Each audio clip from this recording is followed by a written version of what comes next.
9, 8, 7, 6, 5, 4, 3, 2, 1, 0. Women's Wrestling Talk, the #1 women's wrestling network on the planet. It's the Queen Bee of WWT, Wrestling with Honey with Honey Pop Predictions. What is up? Happy Friday, beautiful people. And if you're seeing my face and this color in the backdrop, you know exactly what time and day it is. It is Friday and it's time for our Honey Night SmackDown watch along as part of Women's Wrestling Talk, the #1 women's wrestling network on the planet. And I am your hostess with the mostest, your sweetest ooze, Queen Bee of Honey Pop Predictions, Wrestling with Honey. And I will be getting into all kinds of SmackDown shenanigans with you. And can't wait to get into it. And we're starting off strong. We got our champion in the house, Cody Rhodes, the American Nightmare, is making an appearance. I believe he has an exclusive interview with Joe Tessitore in ring ahead of his contract signing for tomorrow night.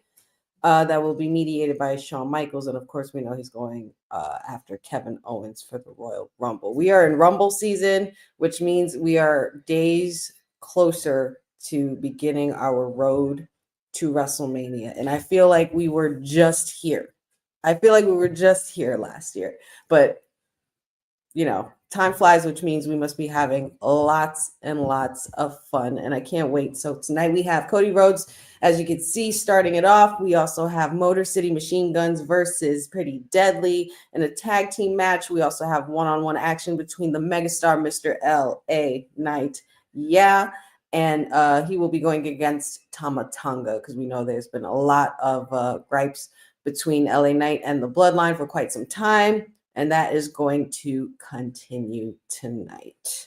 But I'm happy to be here. I hope you guys are happy to be here. Hope you guys got your beverages. Hope you guys got your snacks and whatever else you need to enjoy your watch-alongs. But feel free to hang with me for the next 3 hours of our Honey Night SmackDown watch along. And of course, we will be doing our post show just to review everything and all the happenings that will be occurring. So yeah, a week from tomorrow, just like that, guys, we will be in the Royal Rumble in Indianapolis. And I can't believe we're here already. I'm super excited. I still don't know what to expect from this Royal Rumble either. And there's only one match that's officially booked, which is this match, the one with Cody and Kevin Owens. Nothing else has been booked. But of course, the men and women's Rumble will take up a lot of the time of next Saturday. So maybe they might put one more match in there, or I'm not sure what else they're gonna have. But like I said, I don't know what to expect, and I think that's a good thing. For once, I don't want to know who's going to be there, even though we know a lot of the big main event players are going to be there. John Cena. Let's see who else is declared. Roman Reigns, CM Punk, Seth Rollins, Drew McIntyre. So it's like, where are we going with this? Where are we going with this? But right now, let's see what the American Nightmare has to say, as he is standing at ringside with Joe Tessitore. Champion seems in good spirits tonight.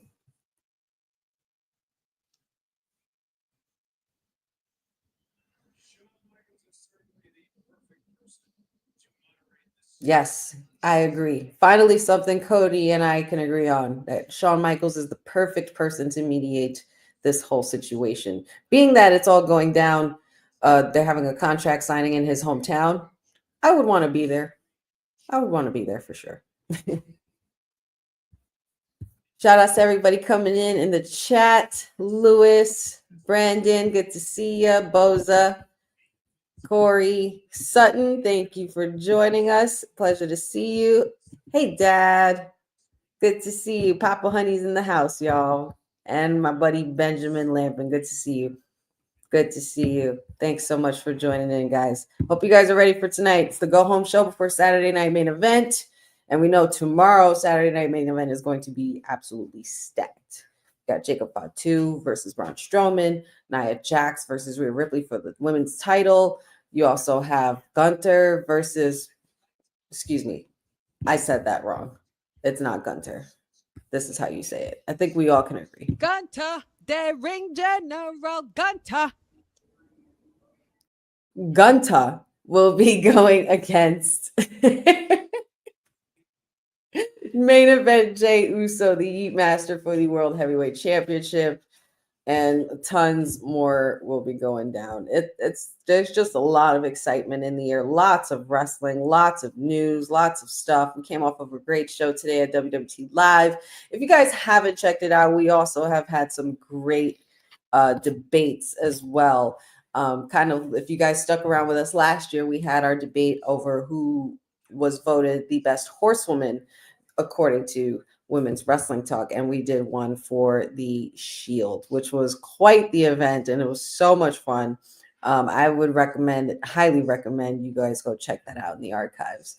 But yeah, I think it would be up for a debate as to to see maybe we can pick our winners. But I think for the Rumble, I think we're definitely going to be doing that as soon when we get closer to it. Most likely next week we'll be making our picks. So make sure you guys stay tuned for that. Anything you guys are interested in seeing tonight? I'm not gonna lie, guys. I'm a little underwhelmed. I don't know how to feel. I know we didn't have a watch along last week as per Patchy's birthday. So I wanted to make sure. One thing that I was grateful that didn't happen was that the Wyatt Six didn't show up. But I'm getting kind of underwhelmed. I'm glad it didn't happen when I didn't have a watch along. So maybe we might have some luck tonight on our side. I'm very curious to see what that would mean for the Wyatt Six and what that entails. I think that there's a good case for some good stories for some SmackDown players and the Wyatt Six as well, being that you have history with LA Knight as far as Bray Wyatt goes. You have Randy Orton there. You even have Cody Rhodes. You also have the Bloodline if they're going after another faction. There's just so many end games that it could be. Even Braun Strowman.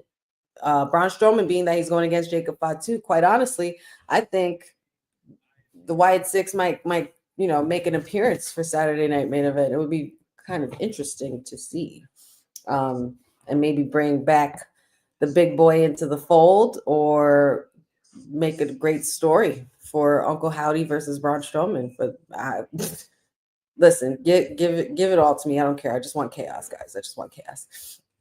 Thank you, Jeffrey. I appreciate it. I did it myself. Thank you so much.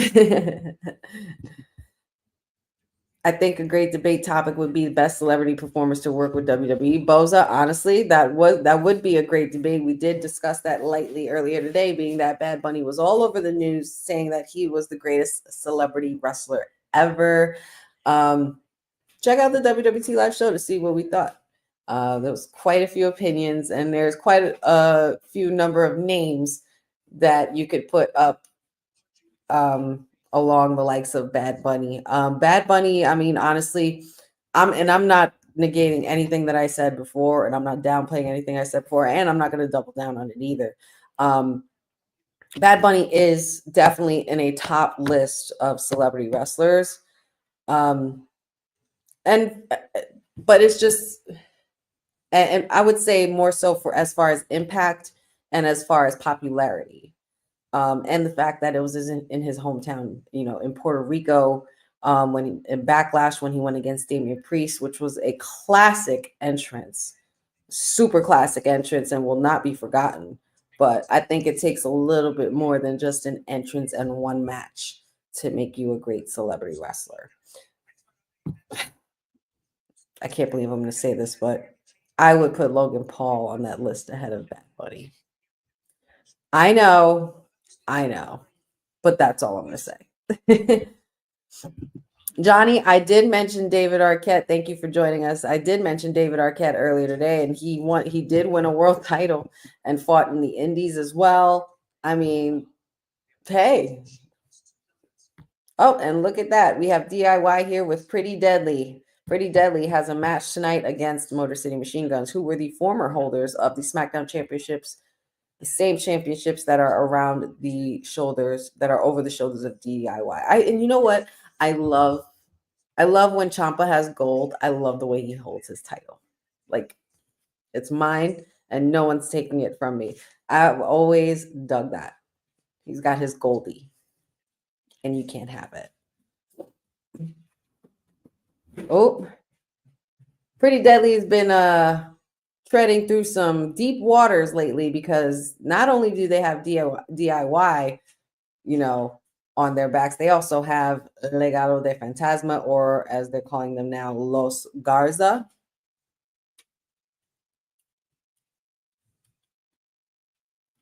And no words needed. Yep, like I said earlier, and as I predicted, I think there's going to be a lot of chaos within this tag team match here. But I do smell shenanigans, and I think that Pretty Deadly will walk away with this win by a smidge, I would have to say. And here we go. We're getting into the tag team match now. And entering here, we got Motor City Machine Guns making their way to the ring. And I will say this. I know there's a lot of people in the IWC and, even online, and, other reports and dirt sheets and all kinds of things, because, we have so much access to so much information now. We talk so much about, does the reign make the title? I mean, does the reign make the duo, or does the duo make the reign? And we talked about it briefly about AEW, but as far as WWE goes, they have a really great way of, lately especially, they have a really great way of being able to display strong competitors, like even within the tag team division. They have the ability to display strong tag team competitors and give them the rollout. Also crown them, but when they lose the titles, it's like they don't really lose steam. I feel like that's something that the Motor City Machine Guns has been a quality that Motor City Machine Guns has been blessed with, being that they are true veterans of the ring, and they've been they've pretty much made their mark in wrestling history as tag teams and as solo competitors. But as far as the tag team, I think that's I don't think that them losing the titles, especially even to DIY, hurt them. If anything, it just made you know who they were. And I think that's was the ultimate goal there for WWE and with Triple H when he brought them in. He was going to show them, this is how we're presenting them. They are veterans. They are, very well-known guys. They're good workers. They have appeal to the crowd, and we're going to crown them the titles on this night, and then before you know it, we're taking it off. Like, I feel like that they don't lose steam afterwards. And it depends on who is in the tag team, and it depends on the tag team itself. DIY is the same thing. I did kind of question before the way they were booking them, considering that they did have them lose those titles, but then they won them back. That was something that wasn't really expected. So they have a really cool way of being able to sway you into the direction of certain teams, so that way you know who they are and keep their eyes on them. And then, if they lose the title, they lose the title. It's just another bad day in the office, and you proceed to move on. And it continues to develop the tag teams. As far as and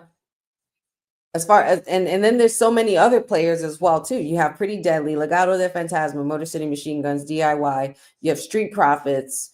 You even have Tama Tonga and Jacob Fatu, if they want to go for that, and quite a few others, especially now that they're portaling everything. And even the Wyatt Six. I mean, I'm not going to sit here and say Wyatt Six is going to hold titles. We've definitely established that Wyatt Six does not need titles in order for them to make their story relevant at all. But I think Triple H what he's done is put title reigns on the forefront, so that way you get the right eyes on that person. And even if they lose the title, they're still in the main event fold, or still in the main card fold, or still, considered a big player in wrestling. So I think that Triple H has done a really, really good job with that. And I think that they should continue to do that. I think they're even doing that even with title reigns. Like you saw how they crowned Nia Jax. She had a solid reign. How they made her queen of the ring. She was the women's champion. She fought at Crown Jewel. And had a valid heel run all in the midst of that. And then you finally find the moment to crown someone like Tiffy, and it's perfect because it still creates the juiciness in the storyline that's between Tiffy and Nia, but it doesn't hurt Nia Jax because she lost. You know what I mean? It was more so that it was, oh, that's part of the story, not, oh, they buried Nia. I feel like we've come to a point where there's a lot of people that are quick to say, oh, just because the title came off of them or because they lost so quickly, it was a squash and they buried them. Like, I don't think that's the case. Hey, Matthew McConaughey.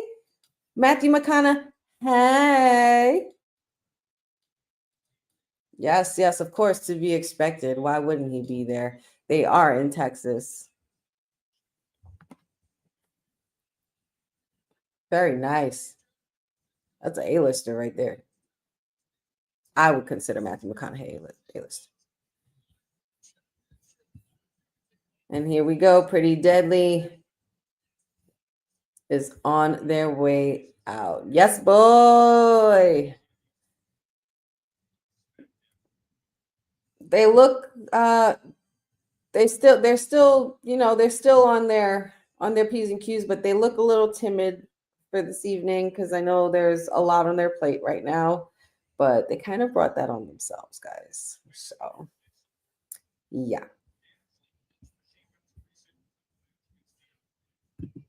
Jeffrey says, I hate seeing Elektra upset. Let me console her. Listen, man, the last thing you want to do is piss off a Latina. Boza says, private party will be fine. I'm sorry, I was in my feelings. Shows that Big TK knew what he was doing. After the discussion on that topic, I'm curious to see what her syndicate does as champions. I mean, don't ever apologize for your feelings, number one, Boza. Number two, you are right. Private party will be fine. I think that I think we've gotten used to Tony Khan booking things so vastly, and just like everything is like come and go, title on this person, nope, title on that person, title on this person. But this time he actually did it right. You know what I mean? Like this is for something this is for, first of all, superstars that are actually worth it. Bobby Lashley and Shelton Benjamin, they are validated veterans in their own right. And I feel like they had, like Professor said earlier, they had their big three moment when they won those titles. I feel like this is going to be a start of good things to come when it comes to the tag team division in AEW, and Hurt Syndicate is a perfect pillar for that, because they could start making it more serious again. You know what I mean? Making those tag team titles relevant again. And whereas it's more so like more to a rightful tag team and less to just two guys that were put together, because and that's not how they came in. Bobby Lashley and Shelton Benjamin and MVP were the whole package, and they have all the ingredients. Let them have the titles, and it's only their first title win in a while. So let them rock with it and see where it goes, because I bet you it's going to make it better. I feel like it will definitely make it better. Oh, we got Apollo Crews versus Johnny Gargano tonight, and Tiffy Time is in the house as well. Ooh, that's very interesting. Very, very interesting. Jeffrey says Triple H really turned around some of Vince's wrongs. He did, as far as when like booking and everything and burying people. Like, I feel like that burying thing is done. Like, nobody really gets buried anymore. I don't think I don't think, and I think that's something that was just a term that was used too loosely. MDB 999, good to see you. Long time no see, buddy. And this is still the Honey Night SmackDown watch along as far as I'm concerned, but I appreciate the compliment. Bo says Nia will be fine. She is our queen. Triple H knew what he was doing by picking the 3-hour premiere of SmackDown for Tiffy to cash in, and it got us talking. What I like about this channel is all opinions are welcome, even if they are stupid. And I had one today, but the panel turned me around at the end. Listen, it's your opinion. It's not stupid. It's your opinion. We welcome all opinions, and we either respectfully agree or we respectfully disagree. Guess what? We're all family here. No offense taken at all, Boza. But I understand your frustration. I do. That's another thing that I'm wondering. I thought we would have probably gotten that last week, but I wonder who Tiffany's going to be who Tiffany's going to have as her next challenger. It's got to be a big one. Bailey's a big first, and to win clean, that's a big first. So you got to make sure something happens with that. Make it good. I don't like the logo on the mat. It's distracting. Like, I'd just rather have just a blue mat. I don't know if I like it. I understand you got to, pay the sponsors and, advertise and partnerships. I get it. I'm just like, to the eye, it's annoying. Nia might be on Raw now. Well, that's true. I mean, hey, who knows? Because they said Bailey was being portal to Raw. So now does that mean Nia's being portal to Raw as well? I don't know with this whole portal thing, man. I really don't. Eric Tate, good to see you. Good question. Is Tiffany a face now? Well, she's not listed on WWE as a face. She's in between. I think she's a tweener. I think she has the ability to be the in-betweener, like a vigilante, but with a lot of pink and pretty and athletic and feisty. And she's on Tiffy time. So make sure you guys set your clocks because Tiffy time will be in effect later on tonight. Jeffrey says, Eric, Tiffany is Tiffany. Good way to put it. Good way to put it.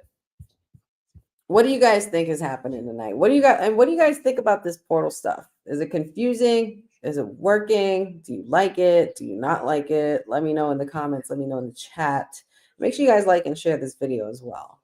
Let them know honey's on the screen, and we need to be informed because SmackDown, it's an important night, and it's the night before Saturday Night Main Event.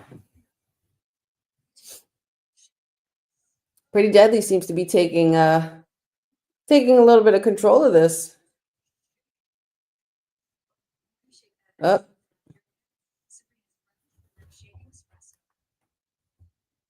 Motor City Machine Guns trying to go for the tag there, but didn't make it. Pretty Deadly able to keep them apart and at bay. Displaying some good tag team work, working together. I think it's about time we build up Pretty Deadly, though. What do you guys think? They have so much potential. And the stuff they did in NXT was so great.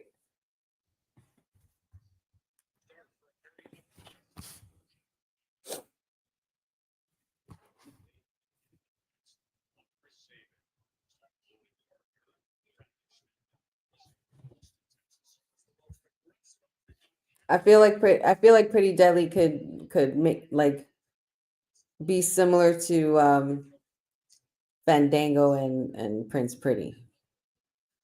I feel like Fashion Files and all those segments and like the mystery Fashion Files. Like, I feel like they have that potential. Like they did it when they were in NXT. They did it a lot.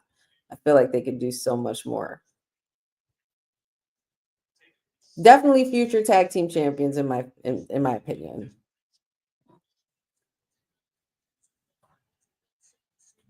Chris Sabin having an answer here. Can he get to his partner, Alex Shelley? Fending off Pretty Deadly as best as he could. Nice little kick there. Alex Shelley getting fired up. You better tag your boy, man. Time to get in there. He's fired up. It's a hot tag. Get in there. And here we go.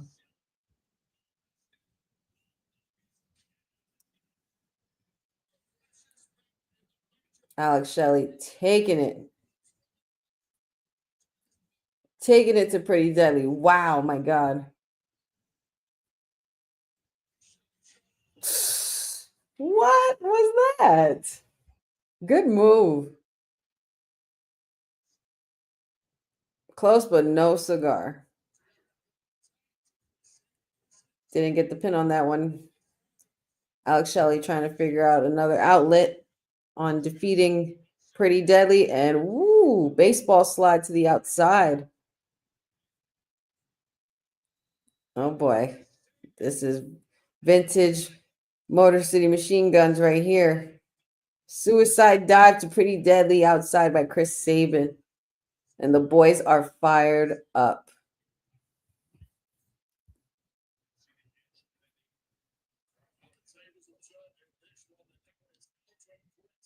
I'm just waiting to see when the shenanigans start. Oh, almost trying to go for Skull and Bones. Didn't make it. Uh-oh. A little mishap there. A little miscommunication. Pretty Deadly on it. That was so, you know what? That was dope. That was dope. Pretty Deadly. That was dope. Y'all ate that. DDT to Chris Sabin.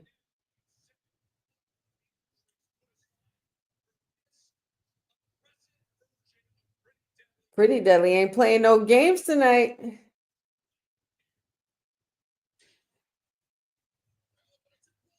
Good tag team work right there. A little elevated bulldog there. No, kick out by Alex Shelley.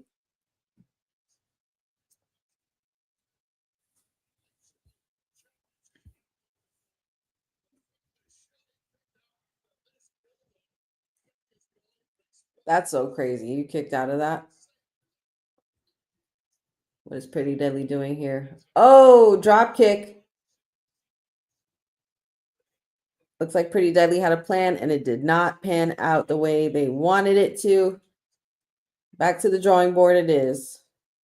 Quick tag. Oh. Oh, and that's where Motor City Machine Guns thrive, man. They thrive on the speed and the agility. They're so beast in that. Oh. Double kick to the head, and here we go. I think this is it. Are we going for Skull and Bones? And a 1, and a 2, and a 3. And that is a clean win by Motor City Machine Guns on Pretty Deadly. Looks like I was wrong in my first prediction. I was going to say Pretty Deadly would win. And I smelled shenanigans, but I guess not yet.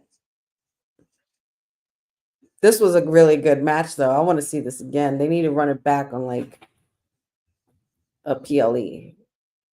As far as which, I don't care. That was exactly my sentiments, Boza. I thought that DIY and the other tag teams would have showed up as well. But not yet. Same, Jeffrey. Dad says the Motor City Machine Guns are good. Don't get me wrong, but I hope WWE gives them a good storyline so they don't become just another tag team. They deserve it. Yes, they do. And I think they're being booked just fine. That clean win was definitely what they needed. Oh. It's Michael Mizanin, The Miz, is here on SmackDown.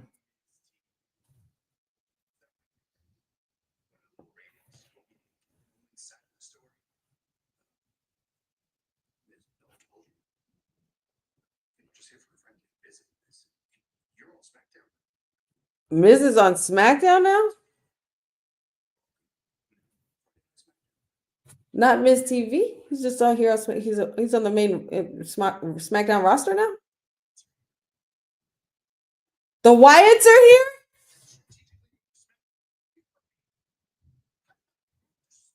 Nick Aldis confirmed that the Wyatts are here.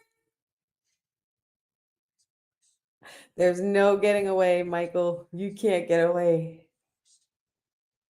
You will never get away from Uncle Howdy, Miss. Oh, we're definitely gonna see some Wyatt Six shit tonight. I'm so excited. Wyatt Six is here. Ooh, look at this juicy little tag team we got here. We got Michin and B-Fab versus Chelsea Green, the United States Women's Champion, and Piper Niven. That should be fun.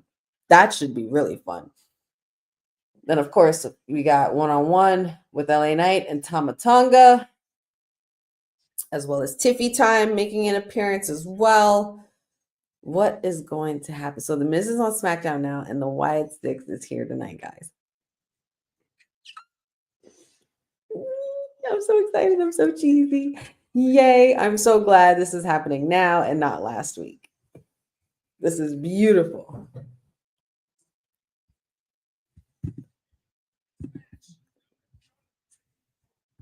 How ironic, Jeffrey.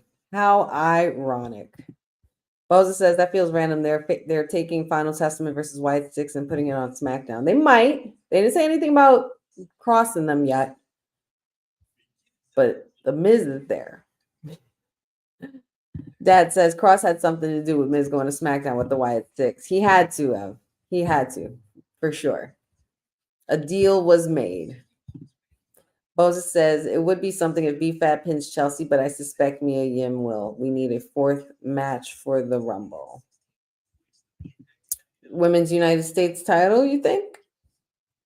Is that what you are insinuating, sir? Miz can't escape. You listen, you can't go to. There's no way. We've been through this before, guys. There's no way you're going to go from one show to the next and then think that your problems won't still be there. Cross definitely had to do something, Ben. It's going to be a beautiful night for him. Oh, yeah. Listen, I'm excited. I'm super hyped. Bring it on. Bring on all the shenanigans.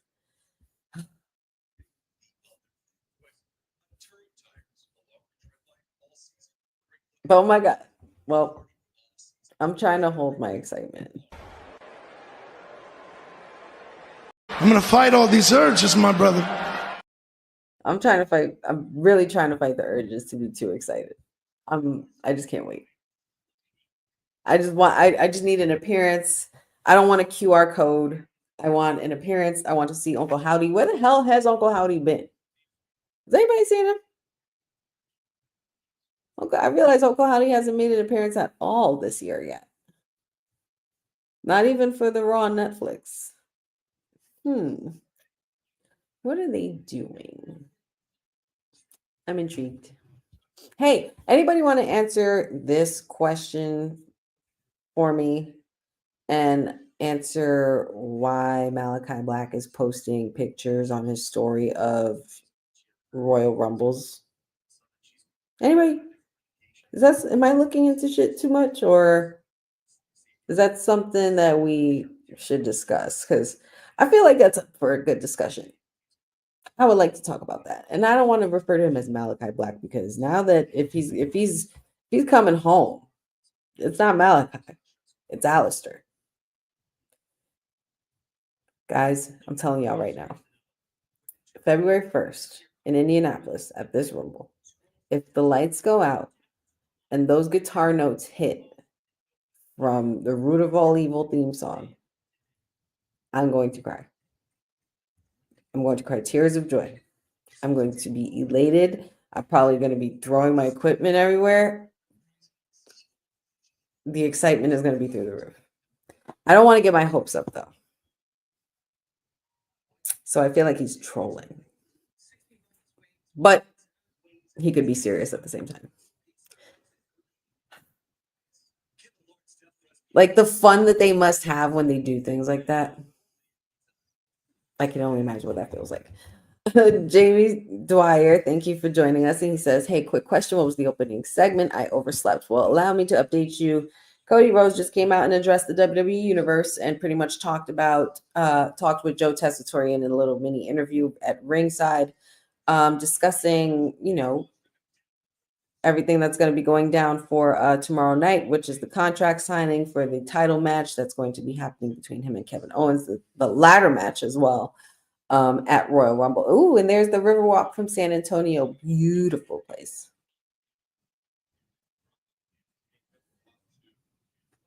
Yeah, San Antonio's pretty lit right now. It's a great place for wrestling town, too. Oh, boy. Tail of the tape. Jacob Fatu and Braun Strowman. Man, they're hyping the shit out of this. This match is going to be madness.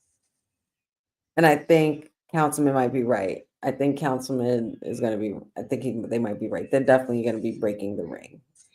I feel it.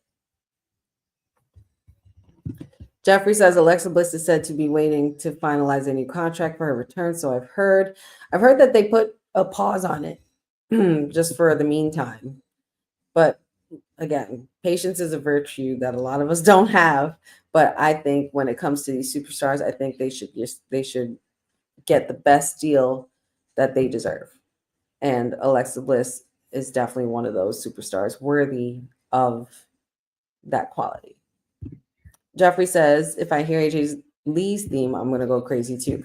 That would be wild. That would be pretty freaking wild. AJ Lee's another one. There's been quite a few on the list of surprise returns or possibilities. Aleister Black being one of them, AJ Lee being one of them, Alexa Bliss being one of them, Randy Orton being one of them, Keith Lee being one of them. I even saw one that thought Big E would return. Now that, you want to talk about excitement. Okay. Boza says, I heard she was supposed to have returned on January 13th, but plans were halted. Wonder if Wyatt 6 is going to SmackDown caused that. When she comes back, she's rumored to be on Raw still. I wonder. Oh, nice jacket, Kevin. Oh, I want that jacket. That's a great jacket. He has a t-shirt that says Sami Zayn forever, and then he's wearing a Bret Hart fan jacket. Is that Gabriel Iglesias up front?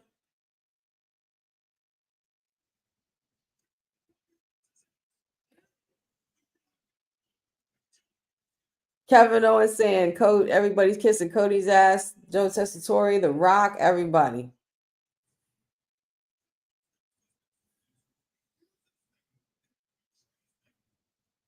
Is Kevin wrong? Kevin's not wrong, y'all.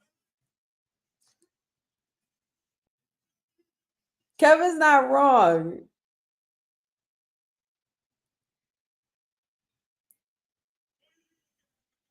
Oh, hell no. Don't you talk to Matthew McConaughey like that.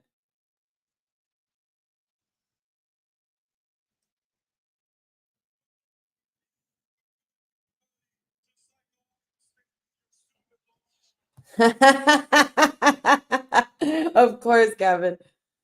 I'm gonna beat Cody the way Iowa beat your stupid Longhorns, he said. Oh. Hey, Jimmy. Jimmy Uso. Jimmy Uso looks like he got something to say and got some words for Kevin Owens. Come on, just give us a fight right now. Just give us a good fight.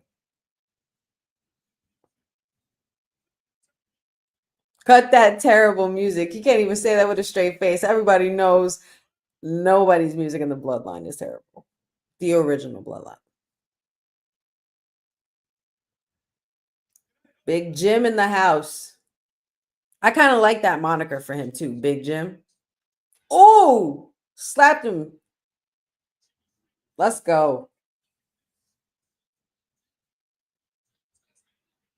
Let's go, little quiche. I smell a Uso splash. Nope. Kevin was able to dodge that bullet. I want that jacket.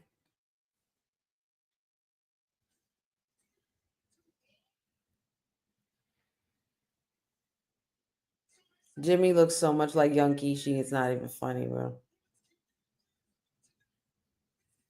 All you got to do is dye his hair blonde and it's a wrap. Ooh, Kevin Owens versus Jimmy Uso in the main event.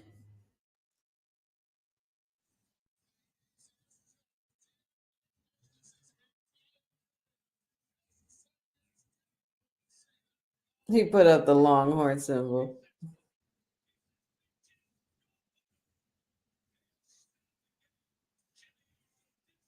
Well, all right now. Things are getting heated up here. Yo, Piper Niven being private security for Chelsea Green is freaking hysterical. She is eating up this women's champion run, this United States women's champion run, I swear. Because she coming in looking like Wonder Woman one week, Lady Liberty the next, and I'm so here for it. Yep, that's right. You guys heard it here. KO versus Big Jim will be happening tonight. I'm sure that will be ending the show, I think. Boza says KO is paranoid AF. I don't think he's a fan of the ladder match stipulation. I don't see why he would be afraid of it. I mean, Kevin Owens just thinks he's the rightful champion. That's all it is. I don't really think he's so much paranoid about the match or worried about it. But yeah, what do you guys think is going to happen with these two? Like, where's this Kevin Owens and Cody Rhodes story really going? Because before we thought it was just forced together, like when it happened initially, and then it turned out into this big thing, and with Randy Orton involved, and Kevin Owens using the pile driver again. So it's like, what are we cooking up here? And how do you guys think this is going to end between Cody and Kevin? And will it end? I think Sammy is the wild card in this, for sure. I think Sammy is the wild card.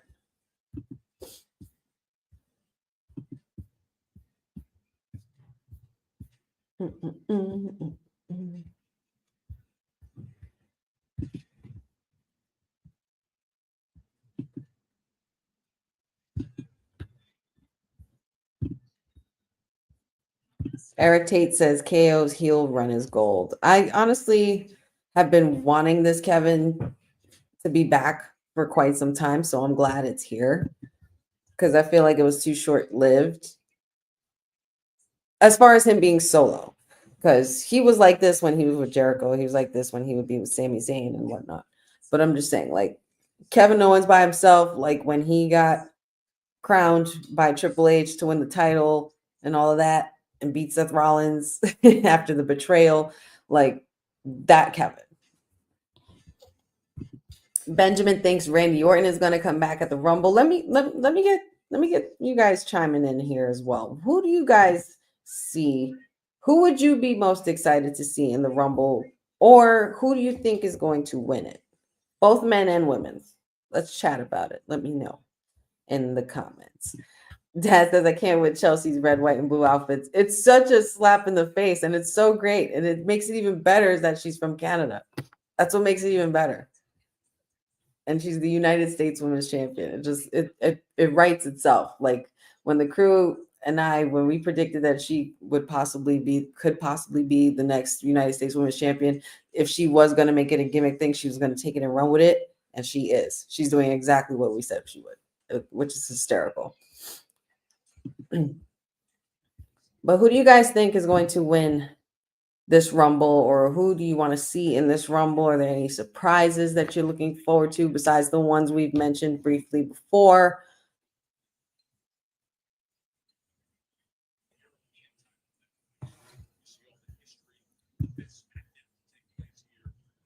Do you think anyone from TNA will show up again? Because we did have a lot of great surprises and appearances last year. Of course, Jordan Grace, Jade Cargill making her debut.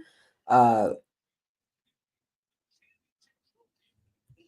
Austin Gamblers, the 2024 PBR World Champions. That is some medal right there.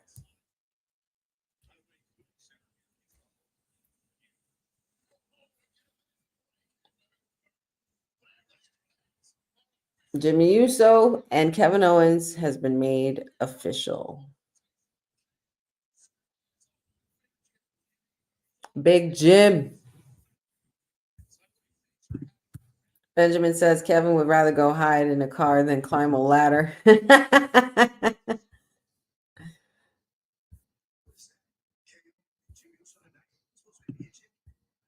Oh, it was supposed to be Carmelo Hayes and Jimmy Uso.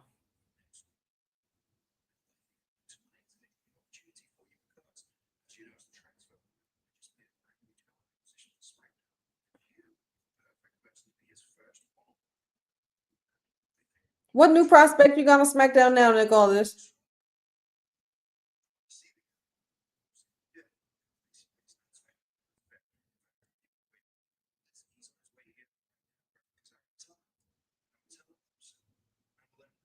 Who is it? I'm curious. He's on his way to the office right now, and Carmelo wants to see him face to face. He doesn't want no surprises like what happened with Braun Strowman. All right. Who's coming? Who is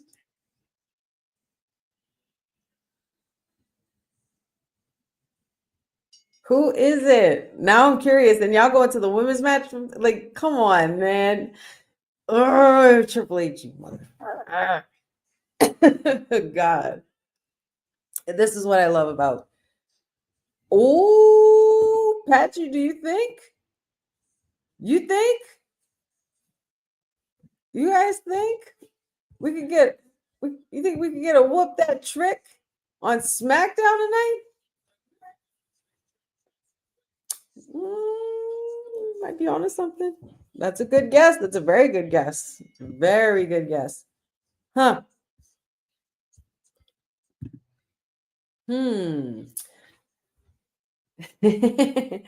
So now that just got me like really thinking. Would they make that move right now? I mean, Trick.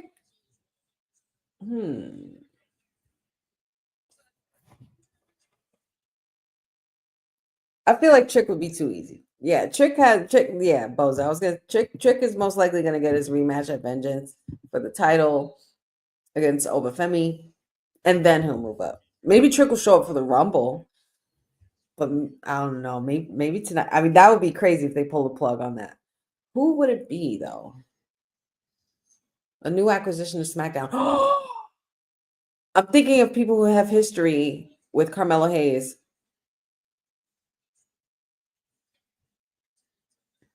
Hold up, B-Fab.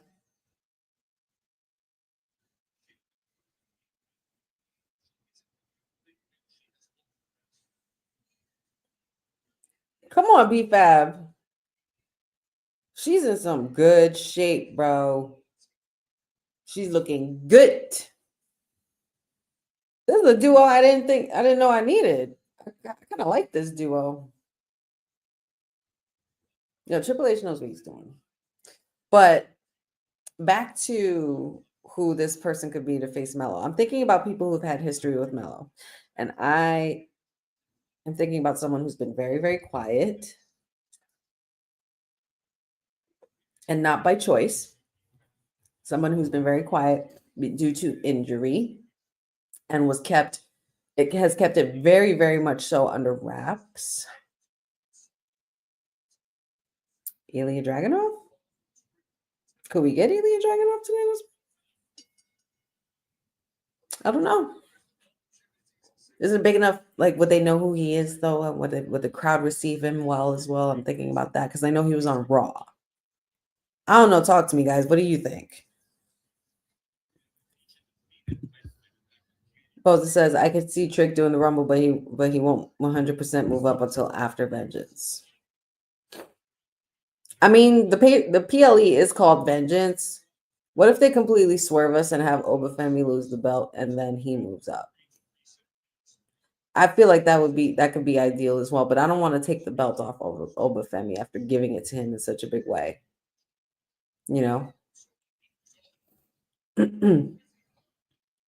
Here we go. Tag team action. Michin and Chelsea Green already in the ring.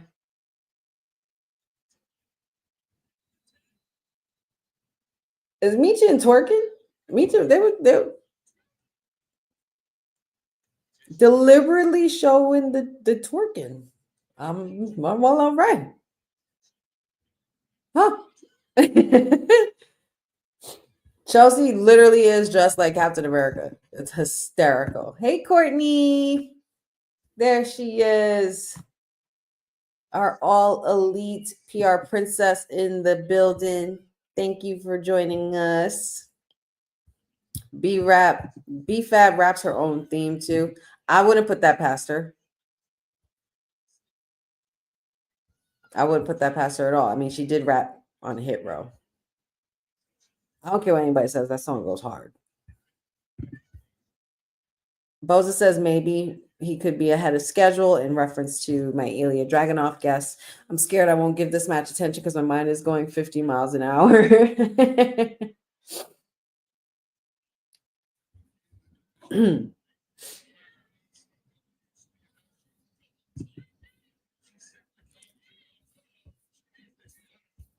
Michin desperately needs to make a tag here because Piper Niven has been given it.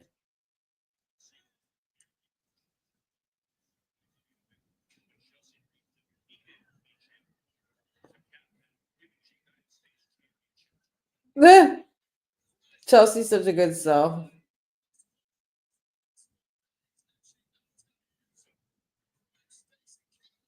Okay, legs. Wade Barrett using the Stacy Keibler reference. Oh, nice DDT there by B-Fab. Okay, B-Fab. I'm liking this for her. Looking good. A little mishap there. Piper Niven screwed up and squashed her poor partner there. Oh, putting the drop on B-Fab, but did not know that she made the tag, and Michin is right behind. Drop kick.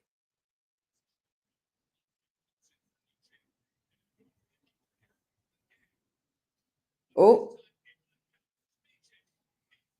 And we know Michin and Chelsea's history together, especially going for this title, and that's a win. Michin has just pinned the United States Women's Champion.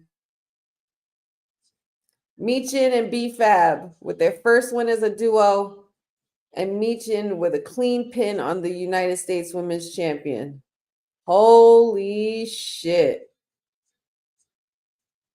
That means Michin's going to be, I'm telling you, Michin's next up.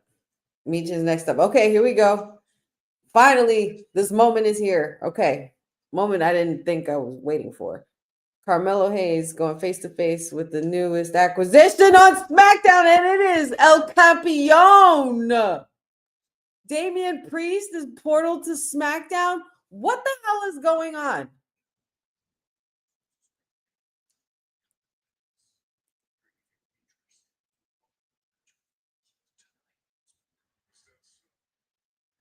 Oh, Carmelo Hayes, I'm sorry, baby, but Damian Priest is going to wipe the floor with your ass.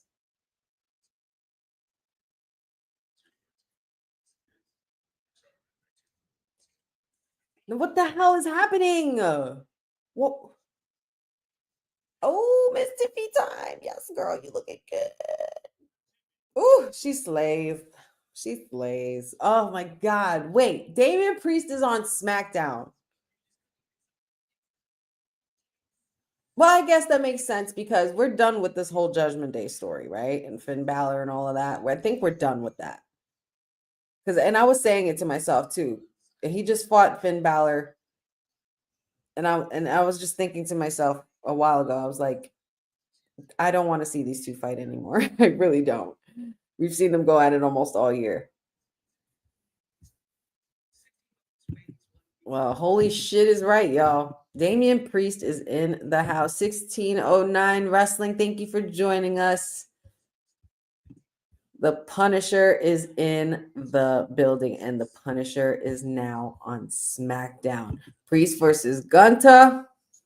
Gunta. You already know what's going to happen. It's going to happen again.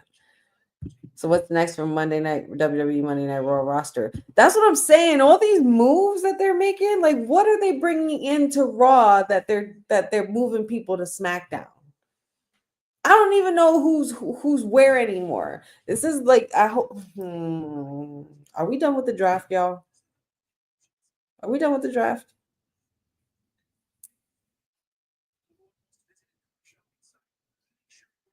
What are they cooking up?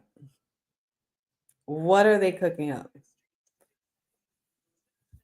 So far, Pierce looks stupid and no moves from NXT. That's another interesting little facto there, Boza. There's been no NXT portaling. I mean, besides Bailey. But I was thinking, would it be a bad idea if someone like Aleister Black goes to NXT instead of going to Raw and SmackDown? I think that now that you have somebody like Obafemi at the helm of the men's championship on NXT, I feel like, and he's pretty much ran through the whole roster that they have there now. You need to start bringing out the big fish. And big fish like Aleister Black or like Finn Balor or like Seth Rollins. You know, men who've held the NXT championship. Shinsuke Nakamura even. But Shinsuke is the United States champion. But even still. Because I could easily see that play being made for Zelina on NXT. And to go against Julia. Sickening. Or to align herself with the likes of Stephanie Vaquer. I think it would be pretty sick. But the portaling thing is really getting to me because I don't know what to expect. I don't know what's what anymore. And I like it. Confuse the shit out of me, WWE, because that way when the big events come, that's when you really surprise me the most. And yes, Royal Rumble in Lucas Oil Stadium in Indianapolis next week. I can't believe we're here on Rumble season, guys. It's already here. This is bananas. Oh, another one. The Queen, Charlotte Flair.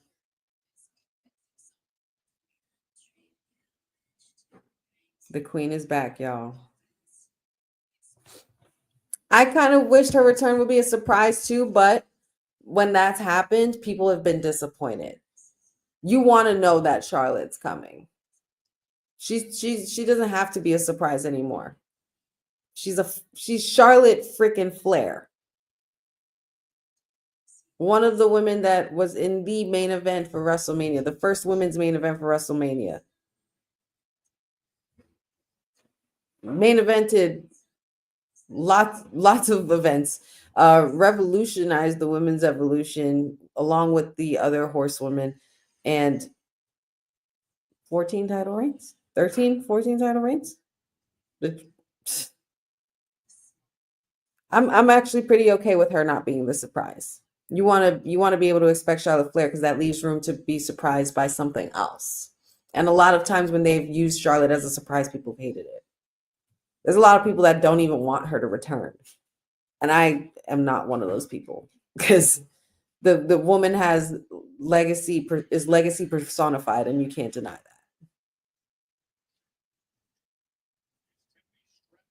There she is, the women's champion, Tiffany Stratton.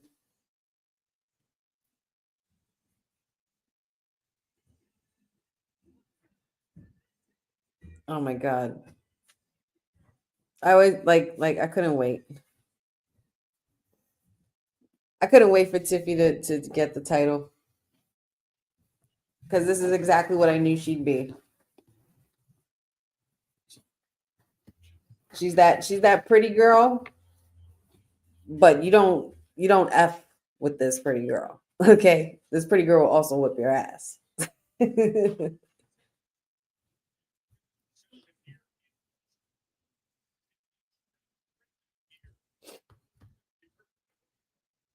And there she is in all her glory, the women's champion. I'm so proud. So proud that I could say that I envisioned this and saw this coming for her. Predicted that she'd win Money in the Bank. I even predicted she'd turn it pink. And now she's women's champion. It's a beautiful thing. It's funny. I think it's funny that they show Tiffy Time arriving after they show Charlotte Flair's vignette. Just putting that out there. You know me, I love a good cat fight.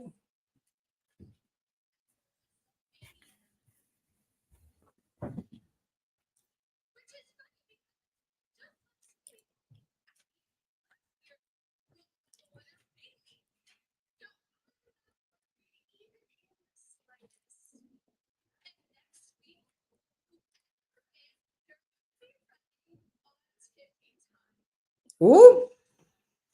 Whoa!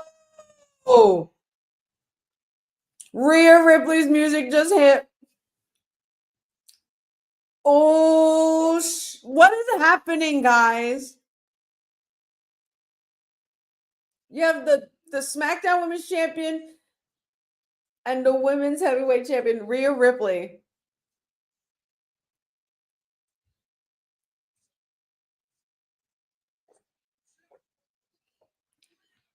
Mommy is here. Oh my God. Well, when one Terror twin is close, the other's not too far behind.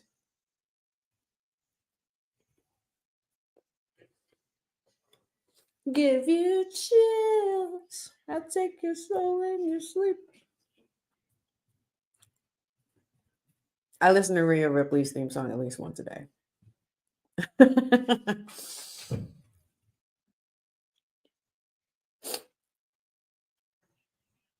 Look at this. Two dominant women's champions right here. Both former NXT women's champion as well. Oh my God. Chat is already losing their mind.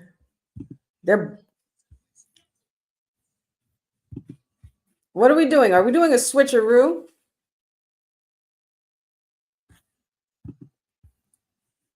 My goodness.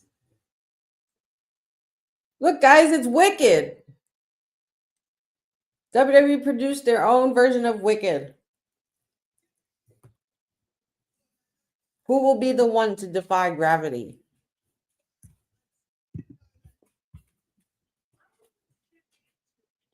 Mm-hmm.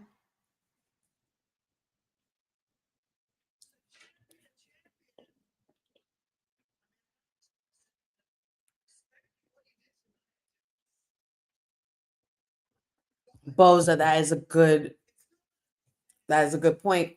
Boza says, what if Julia shows up? The winner could decide to face her too. If Julia shows up on Friday Night SmackDown right now. Oh, it's Nia. I was about to say Nia Jax is here with Candice LeRae. Candice LeRae standing there with Nia like I'm supposed to be intimidated. I mean, technically, you should be, because Candice LeRae ain't nothing to mess with.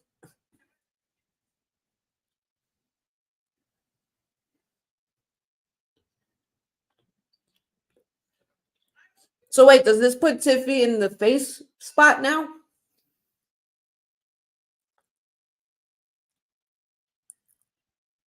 Are we gonna see a tag team match? We already saw a women's tag team match. You can't get another one. There's no way. Oh, that sign is cute. Whoever did that Tiffy Time sign right there in the front. Well done.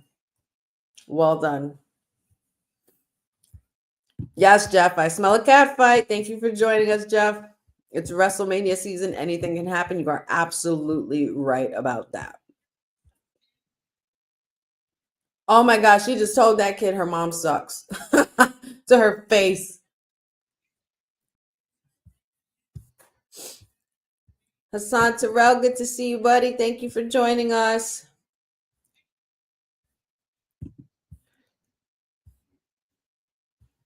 We knew about Queen Nia declaring. Queen Nia, Bailey, and Charlotte Flair have declared for the Royal Rumble. Whew.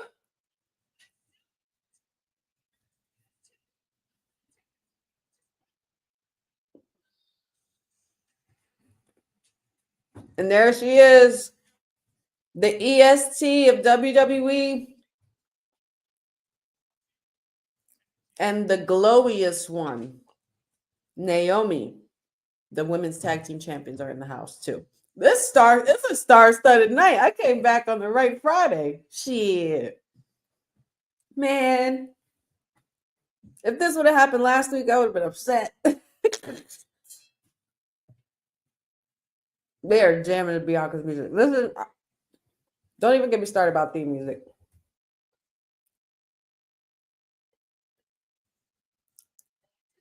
Hey, does anybody else smell a fight? Because I do.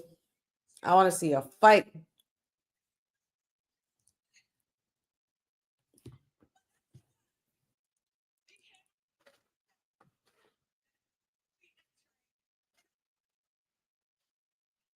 Naomi's entering the Rumble?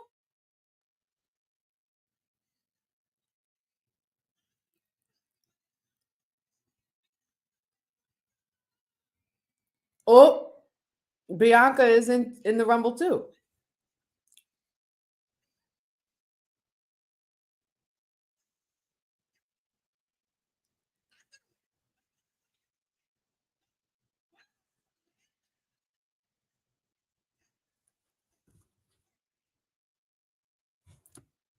Y'all not gonna put my queens against each other. Y'all gonna leave this big three shit alone. Liv is here too? What the hell?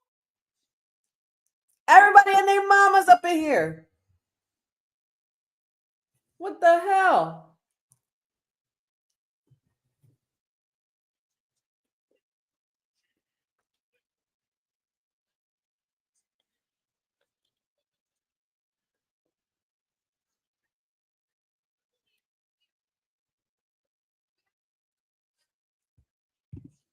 Man.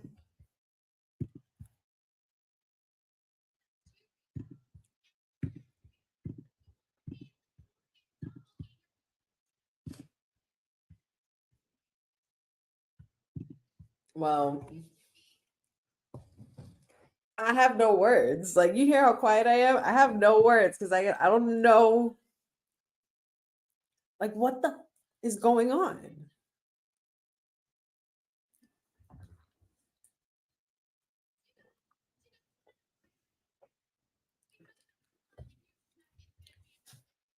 You gotta love Liv Morgan.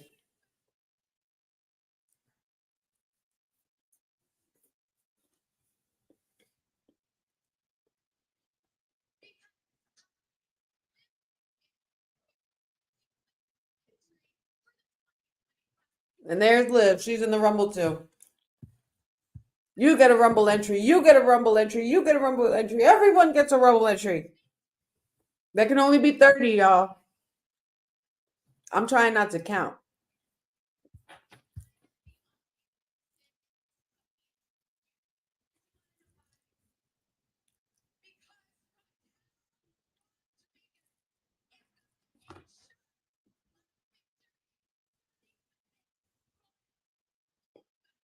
Oh,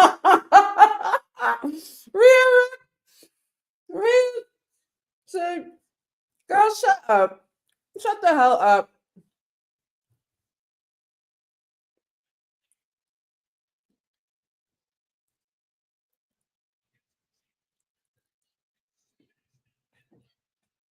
Rhea and Nia going at it. Raquel and Bianca. Naomi and Liv.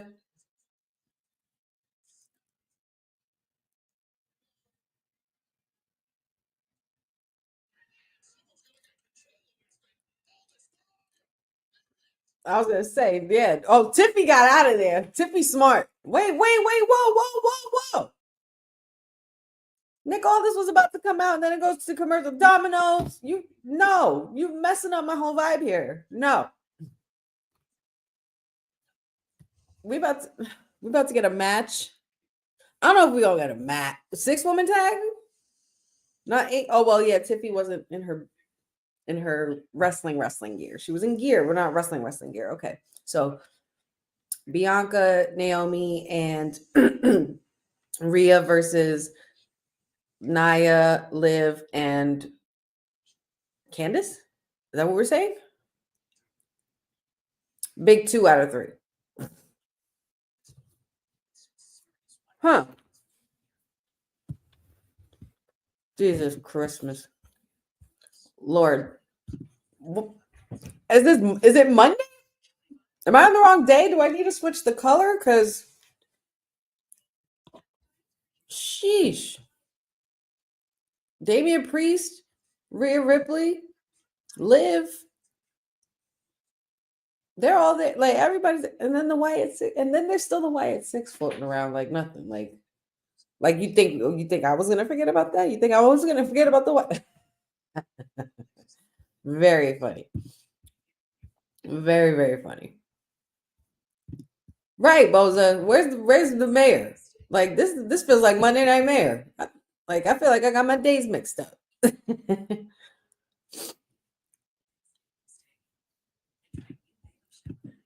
This pretty much is like Raw. Yeah. Seriously, man. Seriously, man. Jeff says, what about Rhea, Bianca, Naomi versus Nia, Liv, and Candice? Great idea for a 6-woman match. I think that's going to be the move. I think that's ideal. But you know what's not the move? Cutting me off and going to a commercial. Ugh, how rude. Well, anyway, if they're going to cut to commercial, I might as well do the same, right? Don't forget to check out all things at wwtalkpod.com and check out all our cool merch. Hey, yo, you. Yeah, you that's watching this. You sitting on the couch staring at the screen not knowing what you want to do like this is an online college. Are you tired of wearing shirts that make you look like an extra stuck in catering? Do you want to step your wrestling swag game up to the next level? Then Women's Wrestling Talk has got you covered. Like literally. Are you for life in pink or black and white? Or maybe you're the EST and people need to respect you accordingly. Want to put some pride in your stride and show off the muscle in your hustle? Then make sure you check out the WWT store. Not now, but right now. Alright?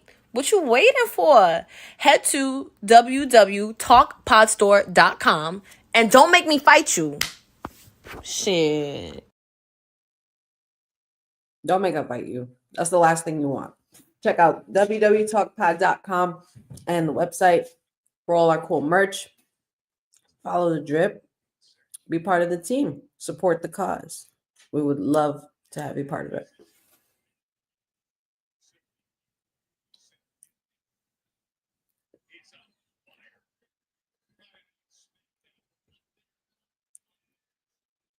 And we're back from commercial.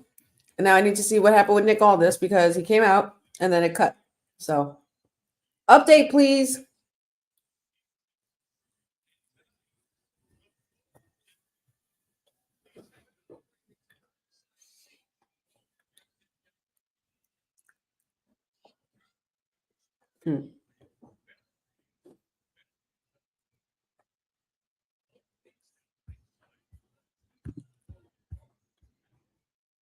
Up. And it looks like that's exactly what it is. I guess Nick Aldis announced it during commercial. I didn't get to see it, but whatever. Here we are. Rhea in the big 2 out of 3 versus Nia Jax, the Poison Pixie, and Liv Morgan. Girl, Nia, you're too dominant to be doing that kind of shit, girl. I love you, Nia, but come on now. You're better than that. How you gonna run from Rhea and then you're gonna tag in Candice? Like, exactly. Look.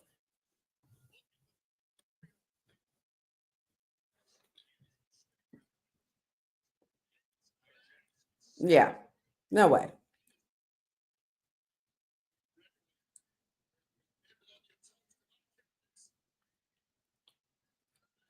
Candice, I'm sorry. Courtney, I'm sorry. But your Poison Pixie's not cutting this. You know that, right? Not against mommy. I think Candice is going to be the one that takes the pins, too. Or it could be Liv.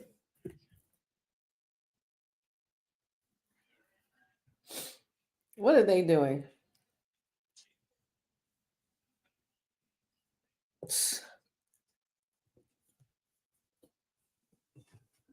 You could totally tell at this stage of Naomi's career. Of course, we know her and love her as Trinity Fatu, and she's a great friend of the show. And frequent viewer. The one thing I will say about Naomi is that with this run, she's having the most fun. Like, she's coming to her own. She's a workhorse. She just loves to come work. She just loves to help elevate the women's division. And she's the gift that keeps on giving. And I could totally see and tell that in this run, she's having the most fun. EST taking it to Liv Morgan and Candice LeRae, who can't seem to keep her nose out of the business. Oh my God. Y'all gonna have to stop using my girl's hair against her, because this ain't cute no more. Whack her, Bianca. Come on now. Oh my gosh, she just got pummeled by Nia Jax with a nasty clothesline.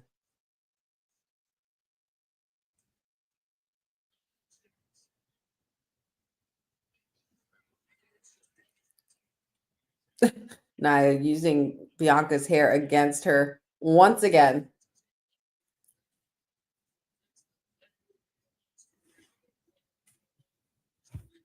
Yes, you did. You definitely got it, Jeff. You called it. Oh. Nia. These girls. Nia Jax with this little suck it gesture, little DX gesture.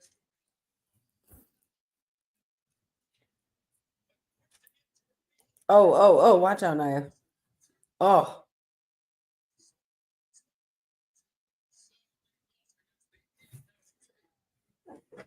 Bianca needs to make a tad stat. Another commercial. Picture. You're going to give the good stuff to the commercials? Ben says Nia is a true heel. Yes, she absolutely is. And this is the Nia I've always wanted. This is the Nia I've always wanted. This is the Nia I always saw when I first saw her appear in NXT. And I was just like, she's it. She's going to be something. And it took her a while to get here, but guess what? She's here and she has arrived and she's been in her prime. Oh, love these two. Nia and Naomi in the ring. Love it. Because, that's when the real shit's going to go down. They're family, too. So it's like, let's do what we always did in the living room or in the backyard.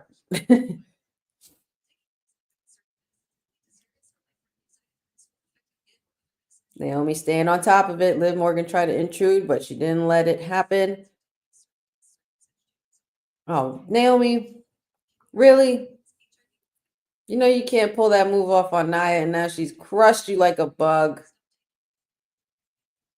And she got the kick out. Same, Dad. I hate commercials.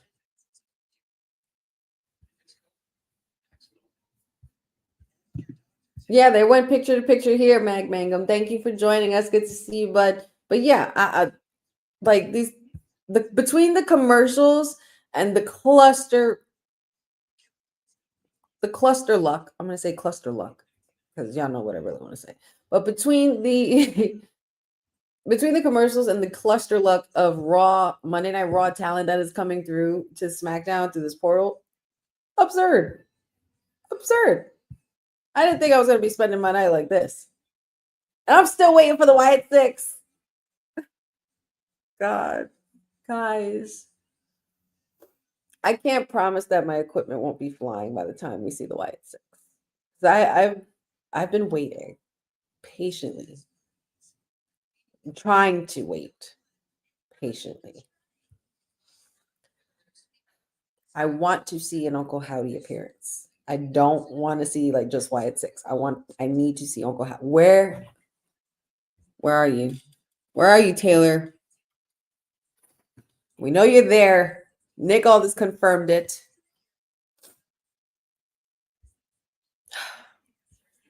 You got to love that Karrion Kross. Thank you, Karrion Kross, because without this, Wyatt Six probably wouldn't be heading to SmackDown. Now, Miz is here. All the more reason for Wyatt Six to be here.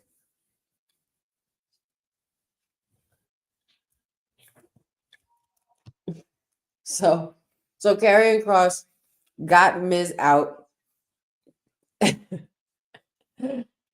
Wyatt Six gets portal to SmackDown, and Karrion Kross gets Miz out because he's basically trying to help Miz realize that you can't run from your problems.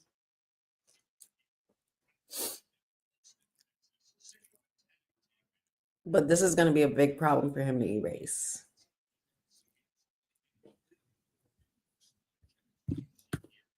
Eric Tate says, did WWE stop having house shows? Not to my knowledge.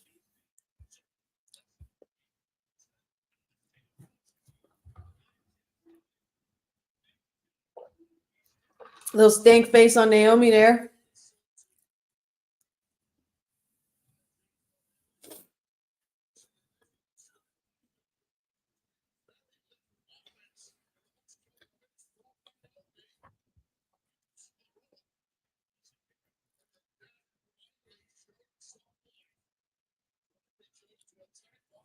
Oh my God.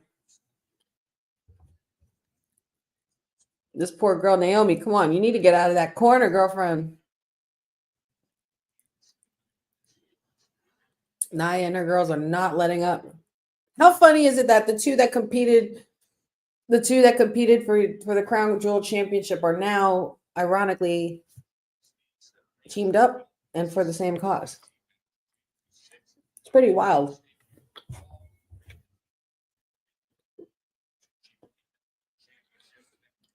Oh, yes, that's right. We have Apollo Crews and Johnny Gargano tonight as well. We're also going to have LA Knight versus Tama Tonga and Kevin Owens versus Big Jim. Oh, and Carmelo Hayes versus Damian Priest. We got a whole lineup out of nowhere. It really sucks because when I do my Honey Pot predictions and I look on the website in WWE, it only has like 2 or 3 things on there. And then by the time I put out my predictions, there's more shit or more matches being made or breaking news, like when Nick Aldis or Adam Pearce go online and put it on social media. I'm like, how am I supposed to keep up with this?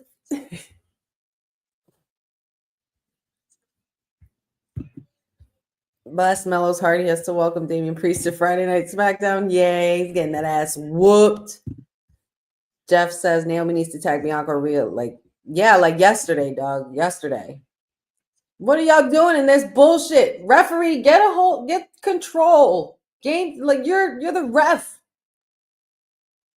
Ugh. Naomi cannot get out of this freaking corner.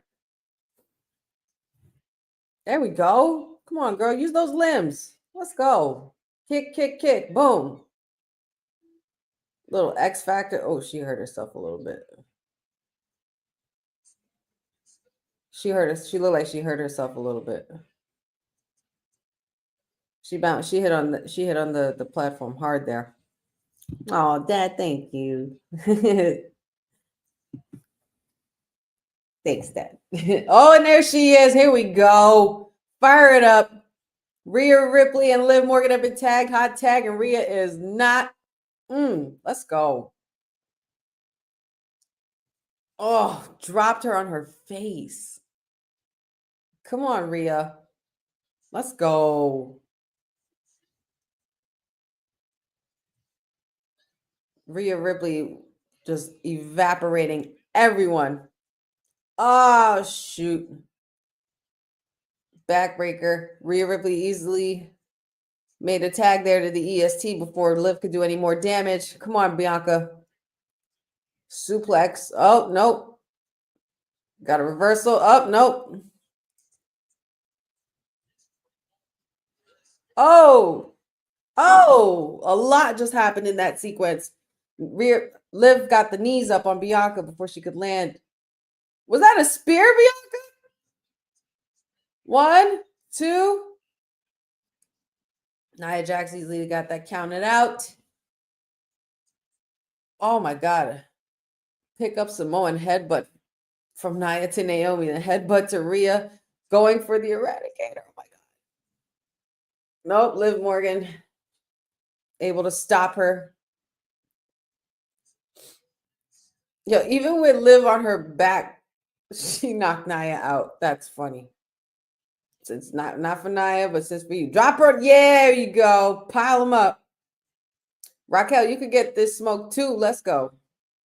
Ugh. Oh shoot. Oh shoot. Candice LeRae trying to do away with Rhea Ripley like she was about to throw her out of the Rumble. My God. There we go. KOD to Candice. Oh shoot. Wow. Liv Morgan just pinned Bianca Belair. Liv Morgan snuck away with that win. Bianca did not see it coming. She had Candice right where she wanted her, and then hate to see that for the EST. I hate to see that.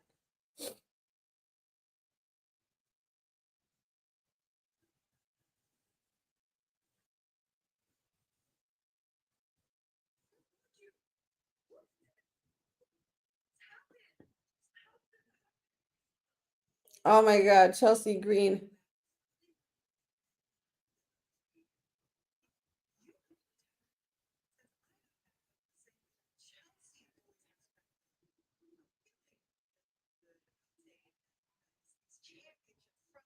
Ooh.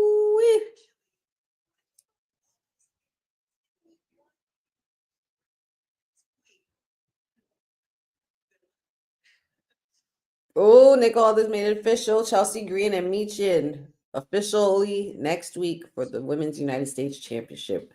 We are running it back, ladies and gentlemen, to the United States tournament. And here we go.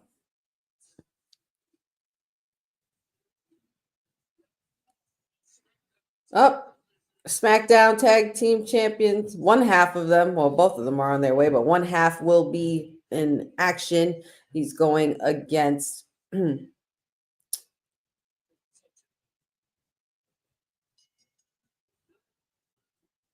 scheduled for one fall. A better security detail for Chelsea. What do you suggest, Dad? What do you think?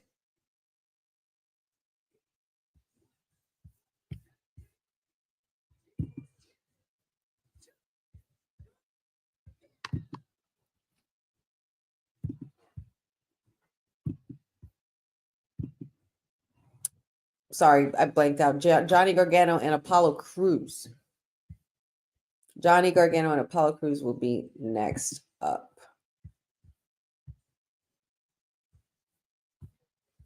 This should be a decent match. It's good to see Apollo Crews back on TV and back in the ring as well.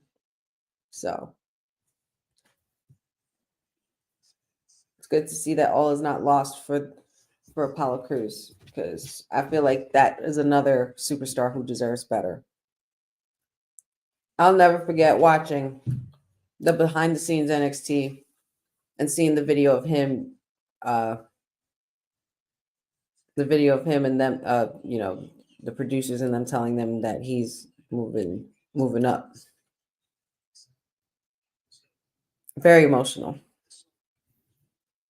I think Apollo Crews could win this match, but if it happens, it's going to be because he has somebody else helping him.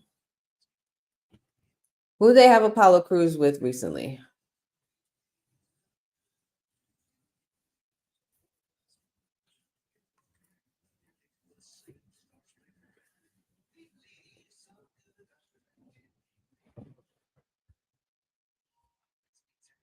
I'm glad I won't be here to see it, Boza. Boza says, blessed Monday Night Mayor this week. He gets to see Logan Paul's first Raw. That's a pretty wild statement, though, to say out loud. But anyway, Frederick Coates says, I have not watched SmackDown in years. You've been watching for how long? Since it started. I've been watching SmackDown since it started. As far as doing watch-alongs here, roughly a year, almost a year. But oh my God, guys, I shared this with the crew after we got off live earlier, and I had told myself I was going to share this with you guys as well.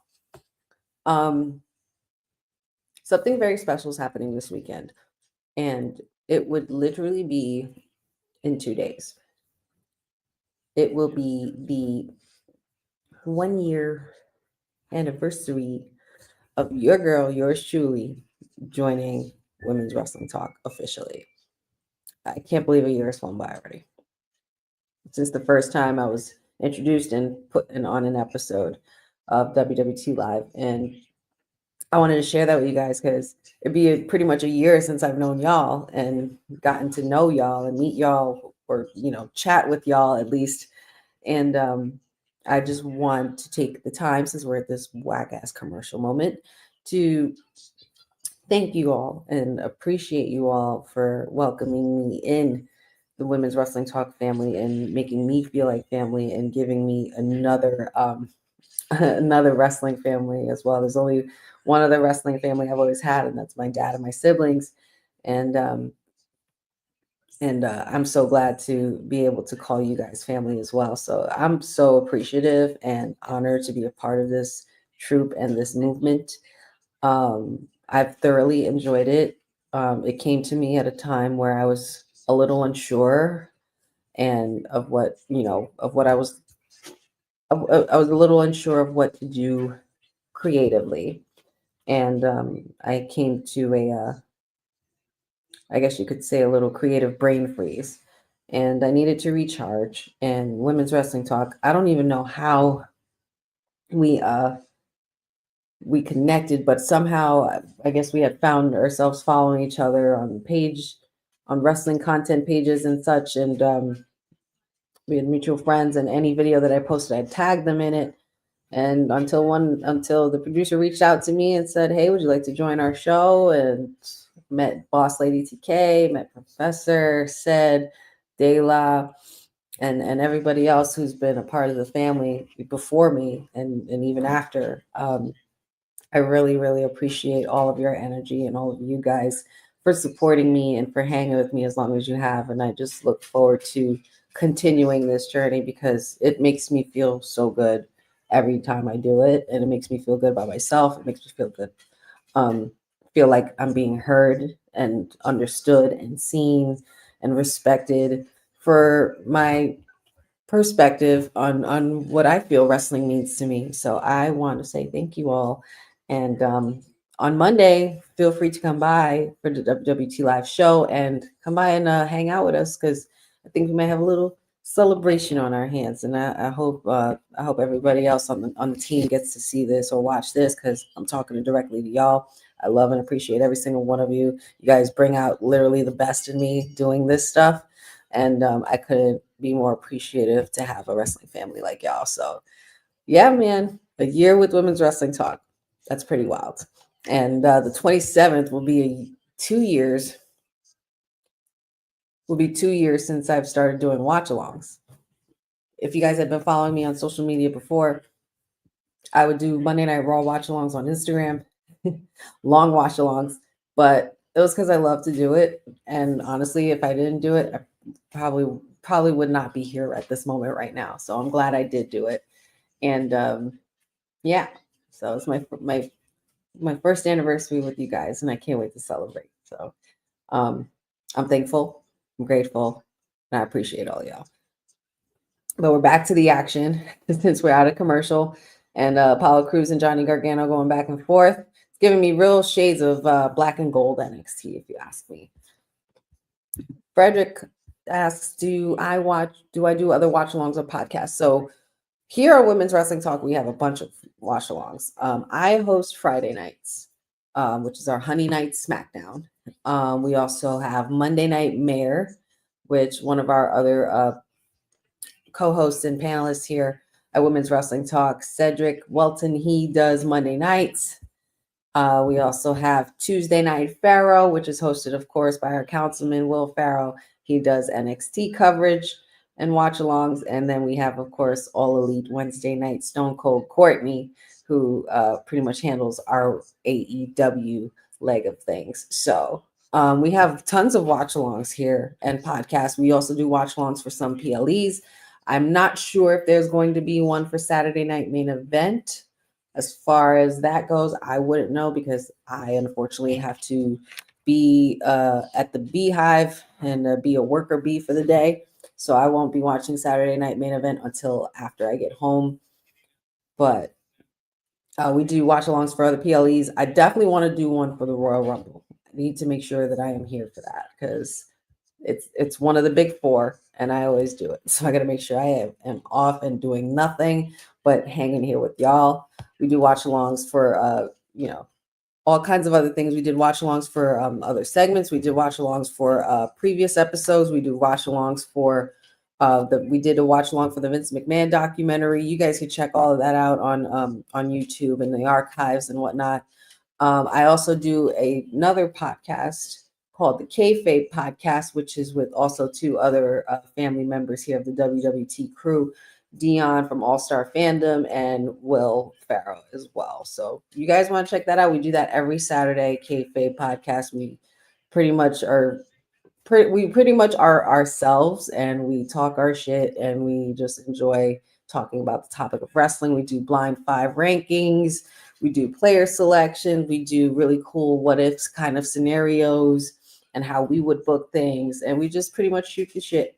We also have a segment called Shoot the Shit as well. So, but you guys can check that out because that's every Saturday. So tomorrow we will be on. So yeah. And then also like and subscribe to the Wrestling with Honey podcast on YouTube. Don't have much content up. I don't have any content up there right now, but there will be very, very soon because I'm finally getting things in order, finally getting some content rolling, and can't wait. Can't wait to share. But like and subscribe ahead of time.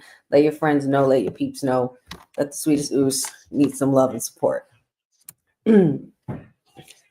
Oh, Champa with the bullshit.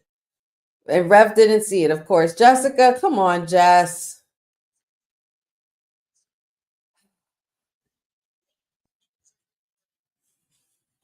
What's happening? Uh-oh. Motor City Machine Guns are back, and they want more.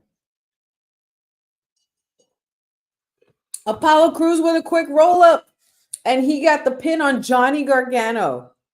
Holy crap. Shout outs to Apollo Crews. That's amazing. Good for him. Good for him. Well done. Very well done.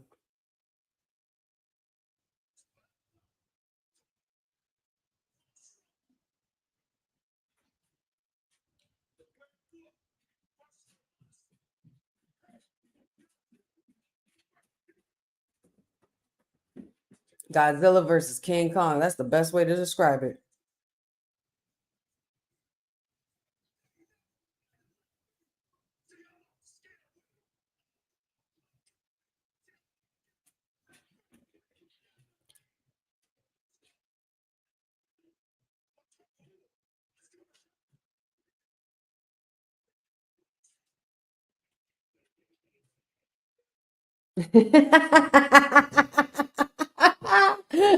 Yes.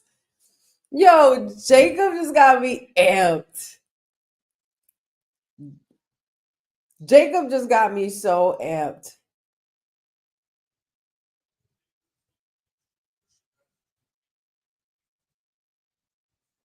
With everybody saying, yeah, yeah, yeah, yeah, yeah, yeah. I love that. Yo, Tama Tonga, I'm so glad he stuck with that. I'm so glad he stuck with that shit. I love when he does it. It's hilarious. It's so good. It works. It's such a great reminder of the dynasty they come from when he does shit like that, because that's what the Wild Samoans were. Like, like they were unorthodox, they were wild, they were savage, they were stare you in the face, like they weren't scared of nobody. No one.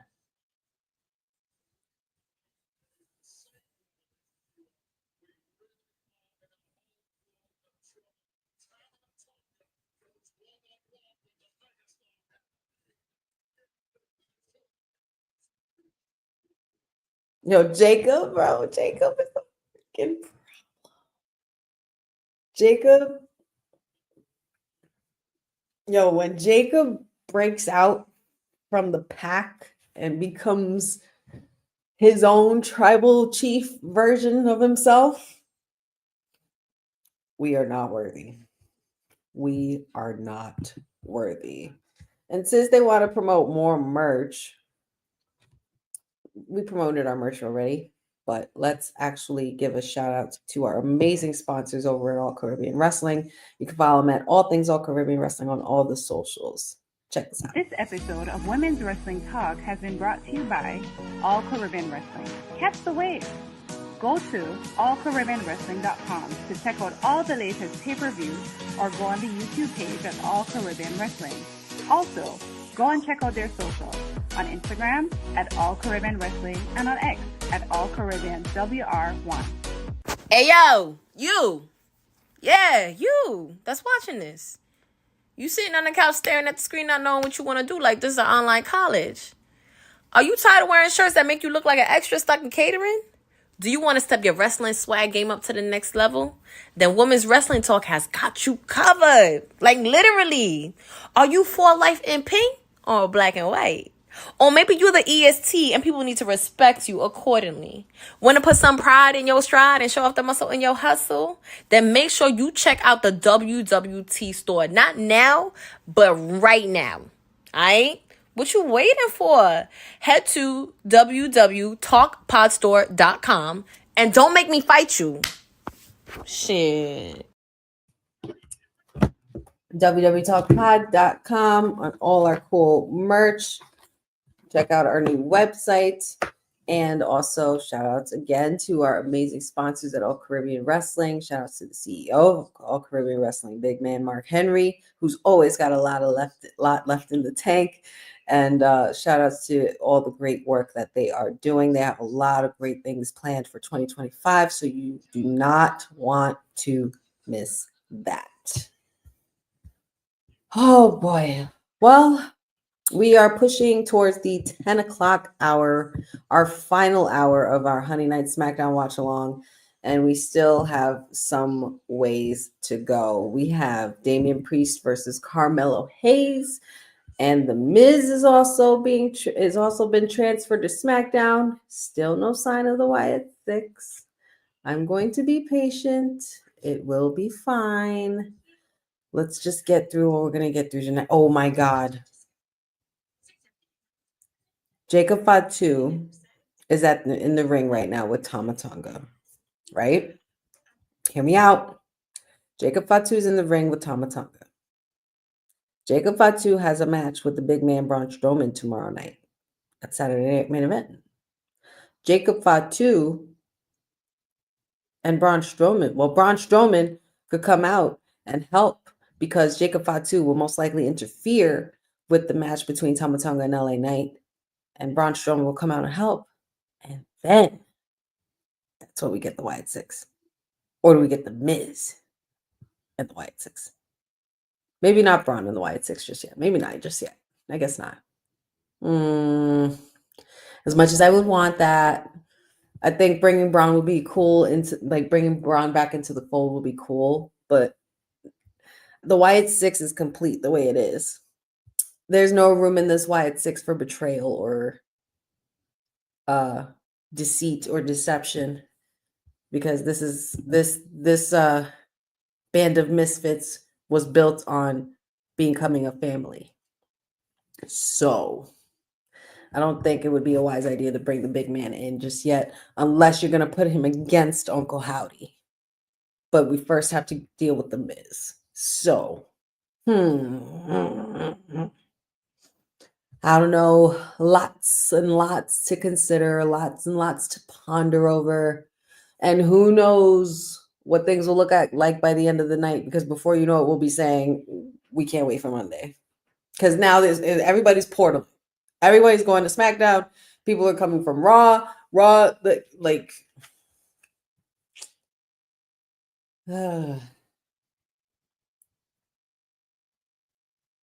Tony Hinchcliffe and Shane Gillis, both comedians. And of course, Gabriel Iglesias, Mr. Fluffy. Super duper wrestling fan.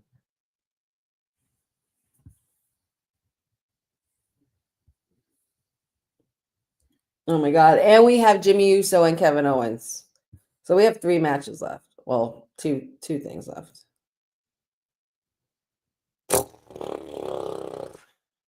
Where is The Miz? We have 3 more matches, and then we have The Miz and Wyatt Six. This is perfect for the hour. So let's go. And here comes the megastar.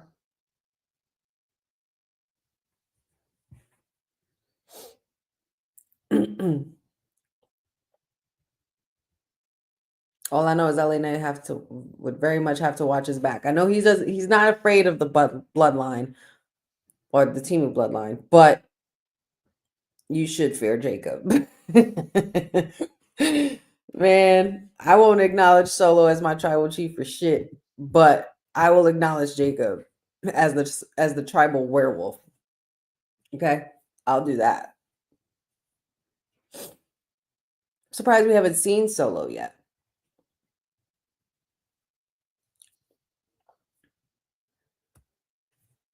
Yeah.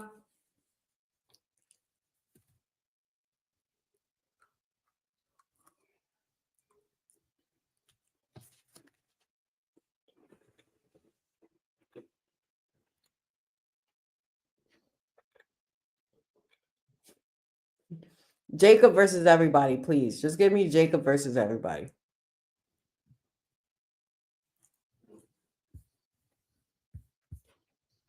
Let's go back into these chats here.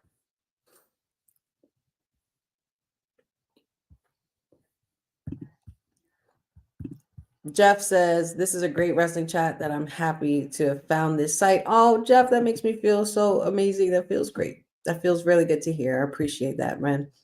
Thank you so much for the support. Feel free to join us every week. We do this all the time, man. Just put your notifications on for us, and like and share and subscribe to our page, and we'll definitely keep you in the loop, buddy. Ooh, excuse me. Let's see here.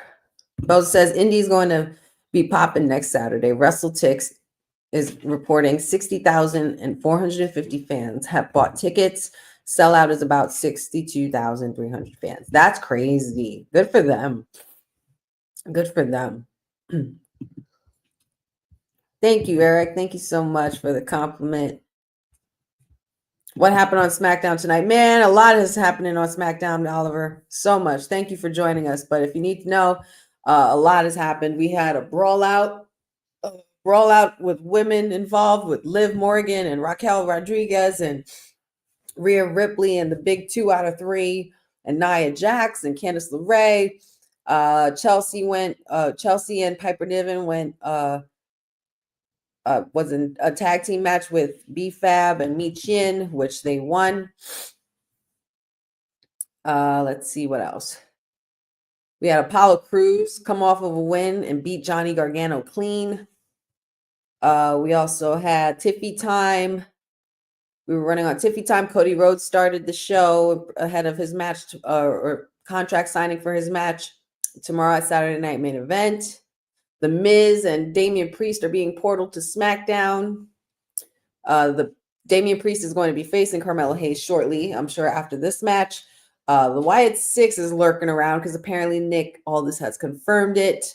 And right now we are getting LA Knight versus Tama Tonga with Jacob Fatu at ringside. A lot has happened. Very good win for Apollo. Huge win. On Johnny Wrestling too? That's wild. That's pretty freaking wild. Jeff Metterling says, I'm watching Saturday Night Main Event on Peacock. Can't wait. Me too. I unfortunately have to watch it after it's already over. You guys are probably going to watch it before I do because I'm going to be a busy worker bee tomorrow. So the Wild Samoans, they were unspeakably talented and unspeakably diverse. They were just no nonsense workers for real. 1609 Wrestling.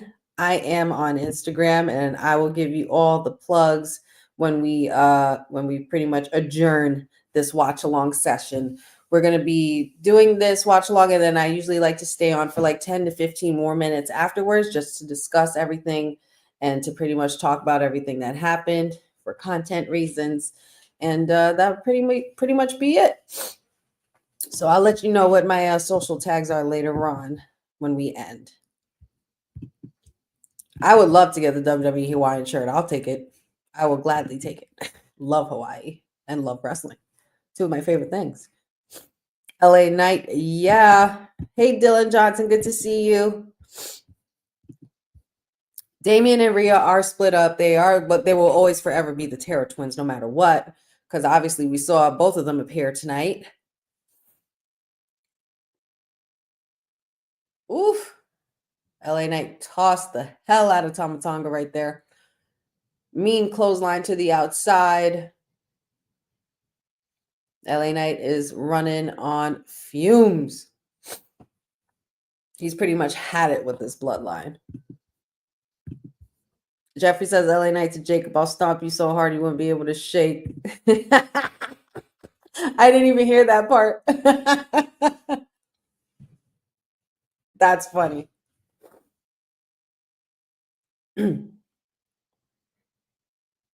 Jacob Fatu is a mean mother, man. He's just not someone you want to mess with at all. Eric says, I like the new WWE LED table. I do too. I like it a lot more than I like the ring. That's for sure.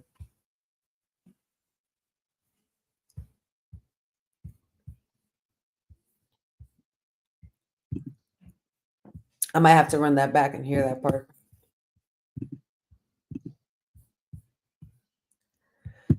Oh, man. So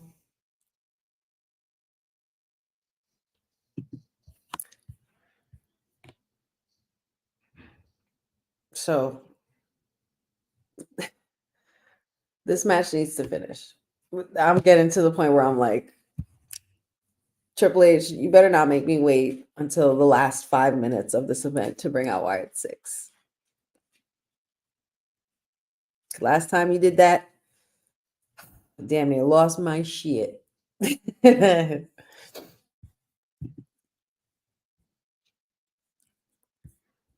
Dylan says, Tiffy versus Flair at Mania, Princess versus Queen. Listen, the stories are writing themselves at this point. Ooh, and you know what? I'm gonna pose this question to y'all because I know we're gonna end up talking about it tomorrow, but I want to see and get a feel for where y'all heads is at. Okay, let's do that.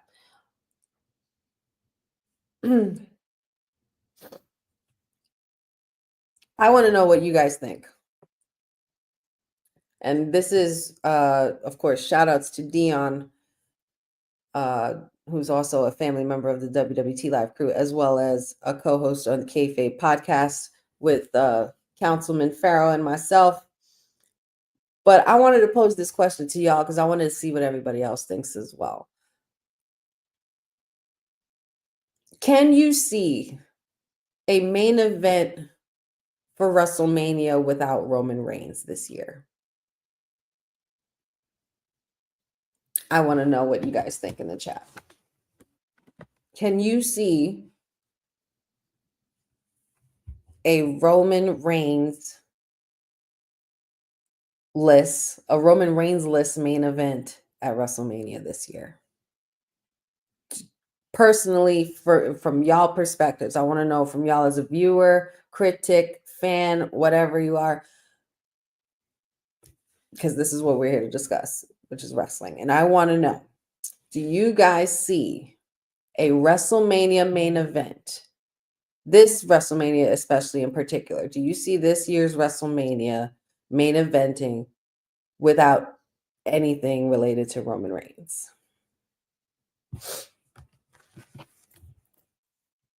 I'll give you guys some time to answer in the chat.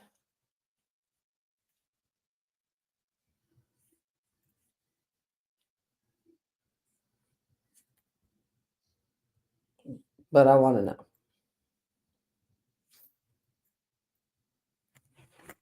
Jeffrey says that's a tough question. When it was asked, I was like, it really is hard it really is hard to see a WrestleMania main event without Roman. And I have a reason why I want to ask that, because there's other parts to this statement.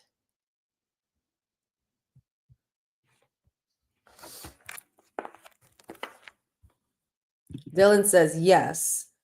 Dylan Johnson says yes. I'm hoping Cena wins the Rumble and faces Cody.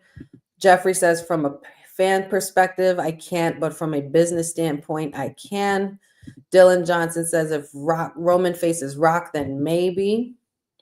Jeff says I have hope for Roman Reigns winning the Royal Rumble next weekend. Then, I mean, I just want to know what you guys think. Do you guys think that Roman Reigns, that we need to see Roman Reigns in a main event at WrestleMania? And the reason why I ask this is because how would y'all feel about Cody? And this is, again, all credit to Dion. How would you feel if Cody and Roman ran it back one more time? No bloodline, no portals, no help, no Taker, no Seth, nothing. Roman versus Cody, straight up one-on-one. And who wins? Can Roman beat Cody one-on-one? Can Cody beat Roman one-on-one? We have yet to see either. We have yet to see either man without any kind of help or any kind of involvement of outside interference. One-on-one, face-to-face, man-to-man, straight up.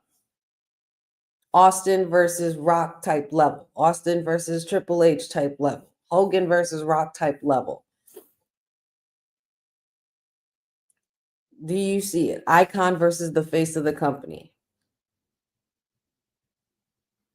Do you think Roman and Cody can or should run it back one more time?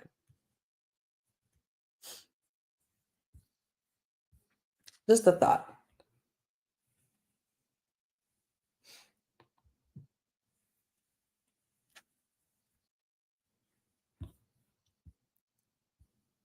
A Reignsless main event at WrestleMania just sounds wrong. You know, it just sounds wrong. But there's going to be a time. There's going to be a time where that happens. This Tamatanga and LA Knight match is slapping, by the way. I don't want to stray too much off topic, but I'm just creating really cool wrestling discussion here that I like. Mag Mangum, sorry, says Reignsless Mania main event is possible. WWE has too much talent, just saying. I understand. The talent list is stacked now. We no longer have to rely on Roman Reigns or I mean, I don't think it ever felt like a burden of Roman Reigns. It's just what he was. It was instilled in him to be this great. But I understand what you mean by that point. Jasim Ilordi, good to see you, says, I would like to see Roman Reigns versus The Rock at Mania because it did not happen last time and I want to see them go one-on-one with each other. You know what, sir? I can get behind that statement because there's a lot of people that don't want that. I still want that. And it's all because of Cody that we never got it. All Cody's fault. It really is. And you know what? It's maybe it was for the best, maybe it wasn't, but either way. It happened to happen at WrestleMania. He has to finish the story. He had to finish this story. That's it. I love playing that clip. But I agree with you, Justine. I'm just going to say I agree with you. I'm not going to go on one of my many rants again about why Roman and The Rock should be main event at WrestleMania, but I digress because I've said this way too many times on too many other occasions. Dylan Johnson says he wouldn't hate it, but it's not his first choice. Jeff says 3 years in a row. If Cody faces Roman Reigns, it's not easy to figure out. Benjamin says one of the ideas they have talked about in the back is a Rhea versus Bianca match at 41. Yes, I would like to see it. Roman versus Cody 1-on-1. No help, no assistance, no nothing. No bloodline rules, nothing like that. And that is a clean win from LA Knight to Tama Tonga. Woo! Oh, shit. And here comes Jacob Fatu with the attack. Oh, my God. He's going to drop him on that table. Oh, my God. He dropped his ass on that table. Jacob Fatu he's something special. It's not even funny. He's always so fired up. The chairs, the plugs, the headphones, the computers. Wade Barrett got no headset. Move. Watch out, Wade.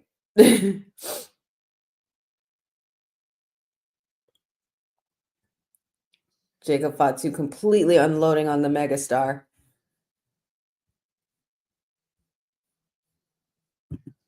Jeffrey says, oh, big man music is playing. And there comes that big, tough SOB. And yes, the showdown we're waiting for, because you know tomorrow it is going down. Godzilla versus King Kong. Who will remain and be the last monster standing? Jacob Fatu versus Braun Strowman is about to be a face-off right now, and I'm so here for it. Oh, my God, guys. You ready? Wait, Jeffrey, I'm going to get to your point in a second, but we have to see this. You're going to have to see this. Get into it. Come on, give me a face-to-face. Give me a face-to-face. Give me a face-to-face. Come on. Oh, Tama Tonga tried to stop Jacob, and Jacob pushed him off. Oh, we going to get the face-off. We go get it. We go get the face off. I'm gonna get the face off. Get closer. Come on. Yeah. You hear those people? Let's go. Get hype, big man. Oh my God. They're circling. You have a megalodon and a great white. Who's gonna come out on top? Well, that's a megalodon right there, man. Look at that big boy. It's going down, y'all. Here we go. Oh, shit. Oh, Tama Tonga, you screwed it up. Oh! Oh, man. Y'all teasing us with this shit. Y'all teasing us. Well, because you lose it, you never win. Oh, boy! That stuff is... Yeah! It's meat. This beautiful thing, man. Beautiful thing. I'm so here for it. Jacob Fatu and Braun Strowman, they're waiting patiently to put hands on one another tomorrow. Somebody's going to get these hands, and I don't know who it is. I really don't know who it is. This is going to be so good. It's going to be so good. But shit, if I'm LA Knight, I'm happy to have the big man on my side. Screw that. Screw that. There goes Grayson Waller and Austin Theory. A-Town Down Under with The Miz. And of course, The Miz is probably bitching about why he's here on SmackDown and how he got tricked into being portaled. And now he's where the Wyatt Six is and he needs some friends and protection.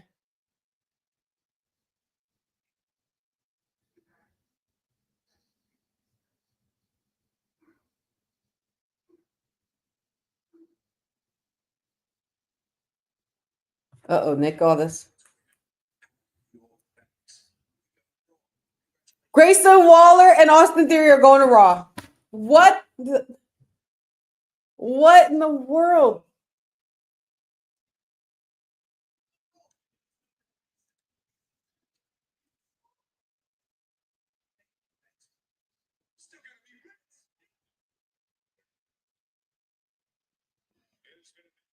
Oh boy. Well, all right. Miz got no, there's no running, Miz. There's just no running. Let's go back to these points here, though. Where are you, Jeffrey? There you are. All honesty, they need to do a rubber match at WrestleMania, but if the stars don't align this year, I wouldn't lose sleep over it. Dylan Johnson says, I don't think Roman should go for the title at this Mania. They have lots more talent now, says Benjamin. The Rock says, don't be nice to Cody. I would do what The Rock says. Dad says, I believe shenanigans by the end of this match. Braun is going to need to show. And you called it. And Frederick says, do you think Saturday night main event will go retro again tomorrow? I think they're going to keep that that retro look because it's a tribute to the throwback and the nostalgia feel of the original Saturday night main event. So I think that should be a thing. Mag Mangum says, Roman versus Cody is possible. Running it back one more time should be no holds barred. That's one of my favorite clips. It's the best. Tribal werewolf has snapped. One big SOB is here. No water, just meat, as Booker T likes to say.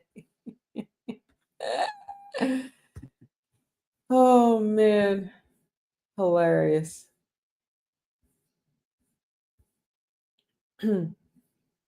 Boza says, moves are finally coming. Honey should have had Mayor helping her. I know, right? We need double time.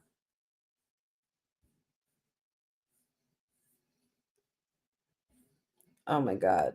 I don't know who you are, Brad, but if you're gonna keep spamming, you're gonna have to get removed. That's just me putting it nicely. Okay. Look at this. You don't curse. You geek. Oh boy. Nothing is more geekier than, I'm your nightmare. I'm your nightmare. That's funny. Last time I checked, Cody Rhodes was my nightmare. Sorry, Brad. Oh my goodness. I don't know what was with all the spamming, but that was annoying. Miz is so looking for friends on SmackDown, and he's so not finding him. Goodbye. Jasim says, I'm going to get the Ula necklace from Amazon so I can acknowledge my tribal chief. Your travel chief or your tribal chief? I knew what you meant. Dylan says, speaking of The Rock, I'm loving Ava as NXT GM. I do too. I love her as her own version of the final boss. I am curious as to see if she's going to wrestle again. And guys, we have a visitor. We got to knock on the door, and I should not keep her waiting, but she is here to join me. It is my WWT sister, All Elite Wrestling Zone PR Princess, Stone Cold, Courtney Rice. What is happening, girl? Thank you for joining us. SmackDown Watch Along. Have you seen any of the shenanigans that have occurred, and are you enjoying the show? It's actually been a good, solid episode of SmackDown, especially right before Saturday night's main event. Yeah, they're kicking it up a notch in a way that I didn't think. We got people portaling through. I feel like I'm in a NXT, a WWE universe, like a Marvel universe where just all kinds of scenarios are happening. So many scenarios. Yeah, it's too much going on. Too much going on. We have Damian Priest who showed up. He's going to be facing Carmelo Hayes next. We had B-Fab and Me Team, which is a tag team I did not know I needed, and I need because I like that. Let me see. We had LA Knight just beat Tama Tonga. And then Jacob Fatu, of course, got involved, and then that led to Braun Strowman. Chelsea Green, not so much of a successful night for her. She teamed up with Piper Niven to go against Michin and B-Fab, which was a great match. Which match have you looked forward to happening? Which one are you really happy with? Unfortunately, I did miss the first match, Pretty Deadly versus Motor City Machine Guns. I did miss that match. Really did love the ladies. I got to see my little Poison Pixie in the match, but unfortunately, she wasn't the one that was pinned. Liv Morgan pinned Bianca Belair. Yes, she did. And Liv kind of capitalized off of what was already happening with Bianca because she almost had your poison pixie. She almost had her. She almost did. But Liv was with the save. Liv with the save. Let me guess. You called Liv and you made a call. You were like, I love my poison pixie, but we can't have her take the pin. No, can't. Yeah, that's why I said she can't take the pin. This is the most TV time she's had on. I don't want her to, take the fall. Of course. That wouldn't even put her in good graces with her mentor, Nia Jax, either. And I wouldn't want to be on Nia Jax's bad side these days. And now we have Shinsuke Nakamura, Samurai Nakamura. Ooh, this is like a lethal version of Shinsuke we've been all waiting for. I feel like I'm so happy that this Shinsuke has arrived, because I feel like this is something that's definitely a mixture of what he has shown us over the years from Japan even into WWE, and he's completely combined it and turned it into a full-grown heel. Yes. And I like this Shinsuke. It reminds me back in the days of the guys like Hakushi. Yep. You know what I mean? Like they were the Achilles heel to your heroes, like Bret Hart. Hakushi with Bret Hart, like he was probably one of his toughest time, if anybody remembers that, but I do. Yeah, Shinsuke's on his way to pretty much solidifying himself as a legend. Yes, he is. And speaking of legends, we have El Campeón, a Bronx in the house, who's officially been moved to SmackDown, and he is going up against Carmelo Hayes. I was wondering who this person was going to be when Nick Aldis said he's on his way to the office. Did you think it would have been anybody else? Were you expecting Damian Priest, or is there anybody else you might have thought that it would be? This was actually surprising. I did not expect Damian Priest to walk in the door. I was just like, who do I think is going to Raw? Because I was like, which guy do I think could have went in my head? I mean, it could have been Pete Dunne. It could have been I know I'm starting a blur, because Damian was the last person I would have thought seeing. Yeah, for Carmelo Hayes, I personally thought it could. Pachu even put a comment in here. Like, he even thought it could have been Trick Williams. Like, if we would have got a little one-off Trick Williams on a SmackDown, that would have been big. That would have been pretty cool. Look, hey, if it's a one-off, I'm okay with it. But after, I'm going to say this, and even the count of it, I don't have a clip of this, but after when Trick Williams smacked the crap out of Wesley. Oh, he smacked the shit. I was like, don't you mess with Trick. He knocked him out. It was so bad. That was crazy. That was crazy. Like, if I was Wesley, I would feel a kind of way. I would. It's like, I wouldn't even say nothing after that slap that you took. I'm like, yeah. Absolutely. So before you joined us, Courtney, I posted a question to the chat, and I want to know your thoughts. Dion made a really cool discussion in our kayfabe chat, and I'm still kind of thinking about it, and I kind of don't have an answer for it, but I'm just seeing, picking everybody's brain here, and I want to pick yours as well. Do you see that do you think that there could possibly be this year a Roman Reigns-less WrestleMania main event? That is an interesting question. And especially with the fact this year we have a lot of storylines that could be in the main event. Seth and CM Punk, Drew and CM Punk, pretty much anybody that's against CM Punk, really much. Right. Drew and Seth, that's also another one. Sammy, you kind of throw him into the mix. Also, Cody, I could see Cody and Kevin going through at it, because there's so many possibilities. But I think when you think about with Roman, because he was actually under the Vince era, because Vince, that was his guy. He wanted him to main event WrestleMania. He didn't want to give opportunities to some of the guys he didn't think that was champion.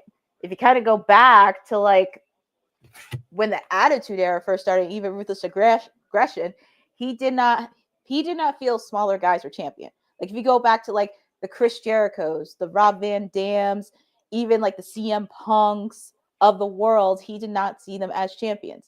But they were world champions, but in his mind, he did not think like that was a champion. They weren't the guy, the face, the brand carrier, the needle mover. So with that being said, there's a second part to this question that I didn't tell you about.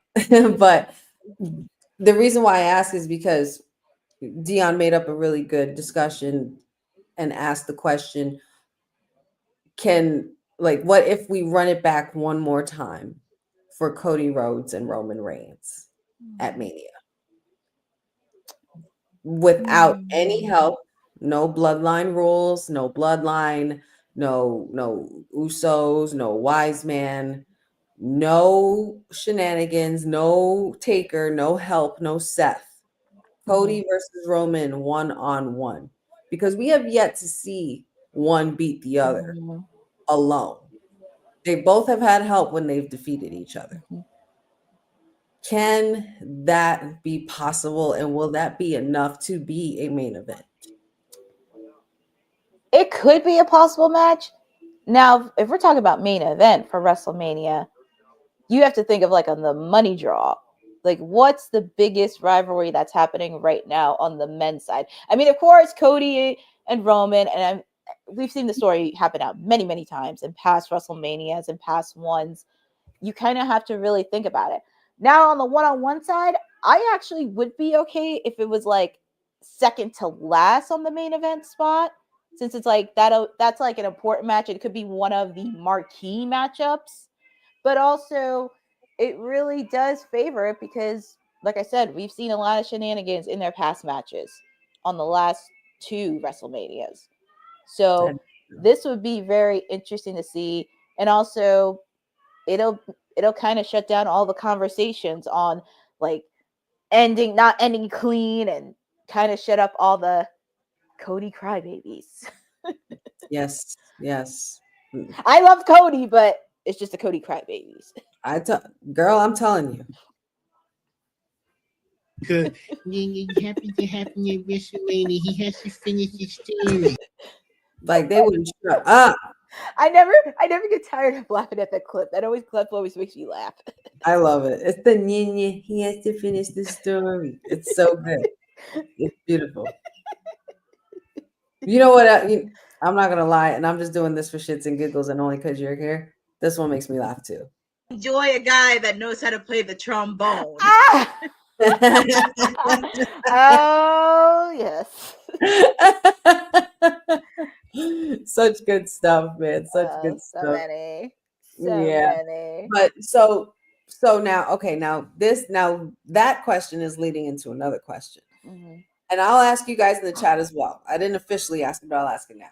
Can Cody beat Roman one-on-one with no help, and vice versa? Do you think, in your perspective, can Cody beat Roman one-on-one, or can Roman beat Cody one-on-one? Which is more likely?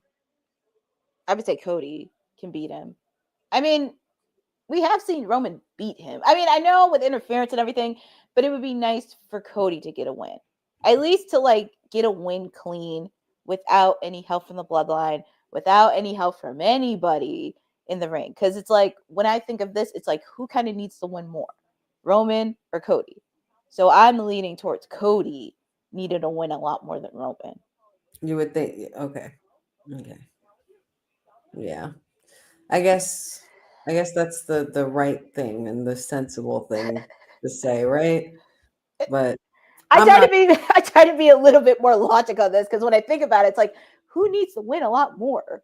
Yeah, technically Cody does need to win a lot more, but I'm not gonna think logically. I'm not feeling it. You're sticking with tribal chief. I'm sticking. I can't turn away. I can't sell. There's no way. I've gone this hard for my tribal chief just to turn back? No. To go backwards? No. You've been advocating for him for so long. It's like, you can't turn your back on you. And I will continue to advocate him until I look like this. he was special. I will cry tears of joy. I will be an old lady saying it's been 84 years and my tribal chief is still acknowledged. Like, I will, are you kidding? Please. That's like me. I will still advocate for Chris Jericho to the day I die. Yeah. Yeah, I feel you. We all have our, we all have where our hearts lie for our certain superstars, Yes. Mine is Roman. It just happens to be Roman. Jeff makes a good point here. In this match with Carmelo Hayes and Damian Priest, you got two former NXT champions. Oh, yeah. It's like the old ushering in the new, and I'm here for it. I like this. I love it. I just love seeing Damian in action. I just wanted to be champ again. Yeah, I think that time will come. It will come for Damian. But he's done a great job. Oh shit. He has. You just done pissed him off. That's the last thing you want to do.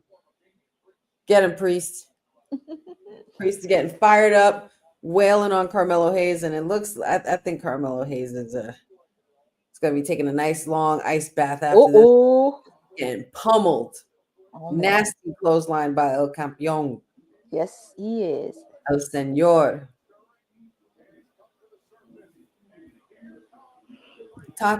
Takara World. Thank you for joining us. He says, what's your reaction on Alexa Bliss's potential heading to AEW if WWE doesn't pay her amount like Liv Morgan and Becky Lynch and Rhea Ripley and Bianca Belair and others? Is that what's being reported? Is it? She's going to be that she was returning to WWE and they're just putting a halt on it for now. Yeah, I never heard of anything. Where near AEW? No, I mean, I love Alexa, but she does not need to be in AEW. She belongs in WWE. I don't remember hearing any of those reports, but you will know my reaction to Alexa Bliss's return when you hear it because I'll be screaming my freaking head off. Yes. Theme Lordy says, do you see Matt and Jeff Hardy retiring in WWE considering that it reminds Possessed with the first started? Maybe that's a typo. But considering that it was where they first started, maybe that's what I meant to say. But absolutely, hands down, and getting Hall of Fame rings. No questions. No questions about that. They deserve it. And still one of the most influential tag teams right now. To this day. You know what? I'm gonna have to talk to Dylan. Because I bet you were a Hardy girl like me. Yes, I was. Oh, yes. Jeff or Matt? Oh, God. When I was younger, it was Jeff. When I was younger, it was Jeff. But now it's Matt? Yeah, and it's so funny. I actually met Matt Hardy in person. Oh, that's amazing. It's so just a quick story. So it was back in, oh my God, 2022 or 2023. I went to Rhode Island Comic-Con, and a little fact about me, I'm a lover when it comes to all boy bands. And Joey Fatone was there. So I got to meet Joey for a bit and I took a photo with him. Stop. Yes. Joey Fatone. I took a photo with him and we chatted for a bit. And then they had this whole roll section of wrestling there. Like they had Jerry the King Lawler and they had Matt Hardy there. Nice. And I met Matt. And the funny part about it is he liked my NSYNC shirt. So we talked a little bit about NSYNC and he's actually a fan of NSYNC. That's so cool. Like two of your favorite things in one place. Like, what are the odds? That's so amazing. That's a really cool story. Thanks for sharing that. Of course. I mean, that was just so fun. And then the year after that, I got to meet both of them in person in Philly because that was the year I met Tony Storm. And I will tell you this, I was an OG Hardy girl. I had the necklace. I had their book. I used to wear the fishnets in my hands with the chain on my jeans. And hold on really quick. We got a pinfall for the El Campeón. We have Damian Priest with the win over Carmelo Hayes, as to be expected. And that was a mean match. He was beating the shit out of it. Congratulations to Damian Priest. Yes, Carmelo Hayes, you need an ice bath for sure. But okay, so the reason why I asked is because I need Dylan. Hopefully Dylan's watching this, but maybe he'll see it. I'm gonna actually hit him up on the side too, just so he can make it. But Dylan is, of course, notorious for the amazing produced clips here on WWT Live. I think that Dylan should do a clip of you and me coming out as the Hardy Boys, like both of our heads in pose. Oh my God. I think that would be hysterical. That would be so hysterical because honestly, they're the reasons why I got into wrestling. The Hardys. Is that Blair Davenport? Is that Blair Davenport back there? That's Blair wait. Davenport and Piper Niven talking back there. Ooh, because remember what happened earlier? Chelsea said she needed some backup. Oh, so you need Blair Davenport to back you up, but Piper I don't know. I'm just like, that's pretty wild to me. That's a little wild to me. But Piper Niven has been messing up though. She's been fucking up. She's been kind of messing up here and there. But next Friday we got Naomi versus Liv Morgan. That should be fun. Ooh. And we're still getting down to this nitty gritty. You notice these are all the women that were kind of involved with each other when Jade got attacked. Mm-hmm. So we're getting full circle here. We're getting somewhere. And now we have next Friday Jimmy Uso versus Carmelo Hayes. Mm-hmm. And now we're getting ready for Kevin Owens. Oh boy. We've seen him on Monday, and we're seeing him tonight, and we're going to see him tomorrow. Kevin Owens versus Jimmy Uso. And there's been no Wyatt Six. Yeah, crazy.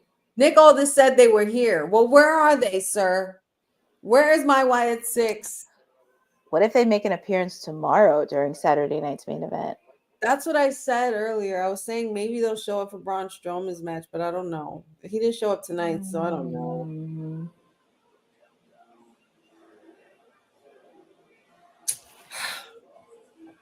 They better not make me wait till the last 5 minutes of this shit. They better not. I'm going to be so upset. Come on, man. Wyatt Six. No. Let's see here.